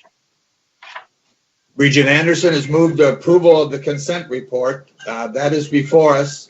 I am going to pause at least for a couple of moments to see if regents have any questions, comments of Regent Anderson, or would like to address any specific part of the consent report. If there are no additional questions or comments, Mr. Steeves, will you call the roll? On the Mission Fulfillment Committee consent report, Regent Anderson. Yes. Regent Anderson votes yes. Regent Beeson. Yes. Regent Beeson votes yes. Regent Davenport. Yes. Regent Davenport votes yes. Regent Herr. Yes. Regent Herr votes yes. Regent Hsu. Yes. Regent Hsu votes yes. Regent Kenyanya. Yes. Regent Kenyanya votes yes. Regent Mayron. Yes. Regent Mayron votes yes. Regent McMillan. Yes. Regent McMillan votes yes. Regent Rocha. Yes. Regent Rocha votes yes. Regent Simonson. Yes. Regent Simonson votes yes. Chair Powell is absent today, so Vice Chair Swiggum. Yes. Vice Chair Swiggum votes yes. Mr. Chair, there are 11 in favor, 1 absent, and none opposed. By a vote of 11-0, the motion is approved. Regent Anderson, any additional committee business? That concludes my report, sir. Thank you. Thank you, Regent Anderson. Moving on to the report of the Finance and Operations Committee. There were multiple items voted on in the committee, and in order to streamline our voting process, we will take all unanimous recommendations of the committee as one motion. That is, all items that were recommended unanimously will be taken together in one vote unless there's a member of the board which would like to separate any of those items from the motion, following our normal practice for the consent reports. Regent McMillan, will you introduce those items for the board's consideration, please? I will, and I'll also comment that I appreciate the work of the board office to constantly be looking at opportunities to streamline our governance process. I think this is a good one. So the report of the Finance and Operations Committee includes 4 items that were unanimously recommended by the committee for approval by the board. Those items include the following. First, the resolutions related to amendments to the fiscal year 2021 annual capital improvement budget and the revised 2021 state capital request. Second, the resolution related to District Council number 1 of the Graphic Communications Conference, International Brotherhood of Teamsters Local 1B in the Twin Cities. Third, the resolution related to Graphic Communications Conference of the International Brotherhood of Teamsters Local 1M, Crafts and Trades Unit. And number 4, the revised consent report, which includes Central Reserves, general contingency, purchase of goods and services, $1 million and over, 1 real estate transaction, and 3 schematic designs. There were no other items voted on by the committee this month, Chair Swiggum. Well, thank you. Regent McMillan, did I hear that you moved approval of that report? I did. I do. Okay. So I do. at this time, what I'm going to do Thank is you. a pause again. I'm going to wait for a period of time here to see if there's any regent which would like to separate any one item or two recommended by the committee, as you've just heard in Regent McMillan's report.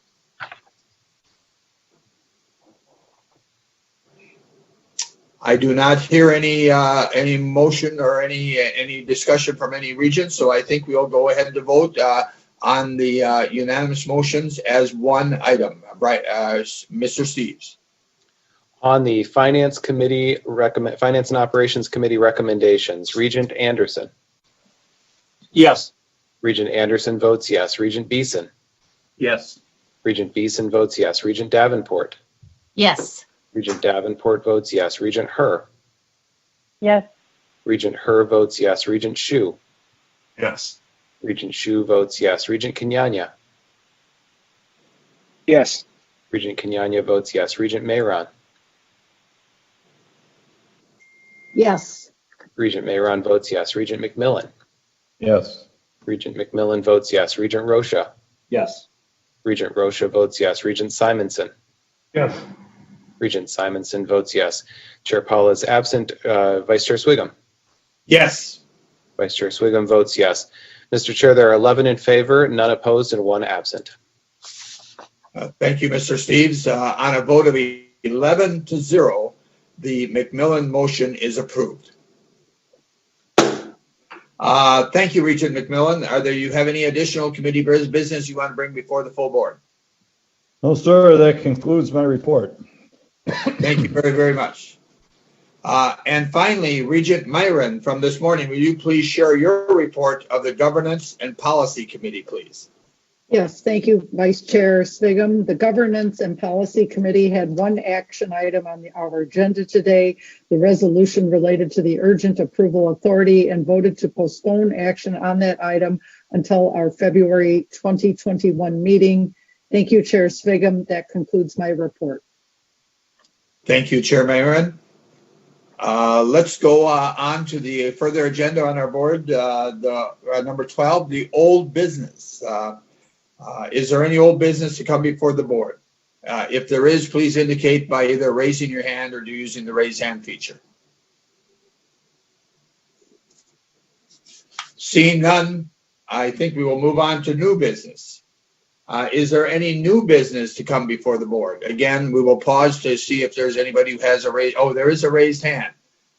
Good. A new business, Regent Kenyanya. Thank you very much, Mr. Chair. Not quite business, just a couple comments. One facetious, one more serious. I don't know if anyone noticed earlier, but Regent Hsu changed his name to his phonetic spelling. And he was trying to be very subliminal about it, but let's all practice saying Hsu so he doesn't have to do that again. That was the first. And the second, just a comment, Wait. I think. Facetious one or the funny one or not? That was the one. I don't know. He finds it serious, I bet. But anyway, so I'm just Regent Kenyanya. I'm just kidding you. Yeah, I'll call you and we'll practice how to say it.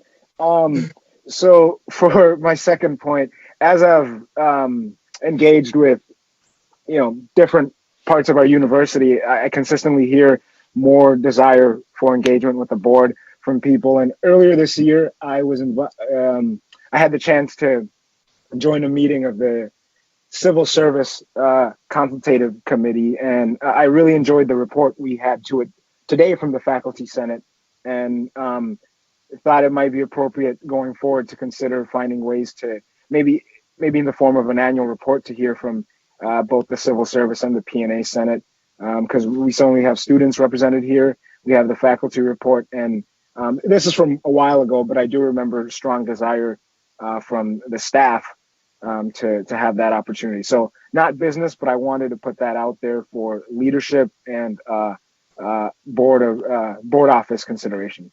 Thank you, Mr. Chair. Mr. Regent Kenana, a good suggestion as we try to include our whole university community. Good suggestion. And with the board leadership and board staff, we'll take that into consideration. Is there any other new business? Any other new business? Hearing none, the December meeting of the Board of Regents is adjourned.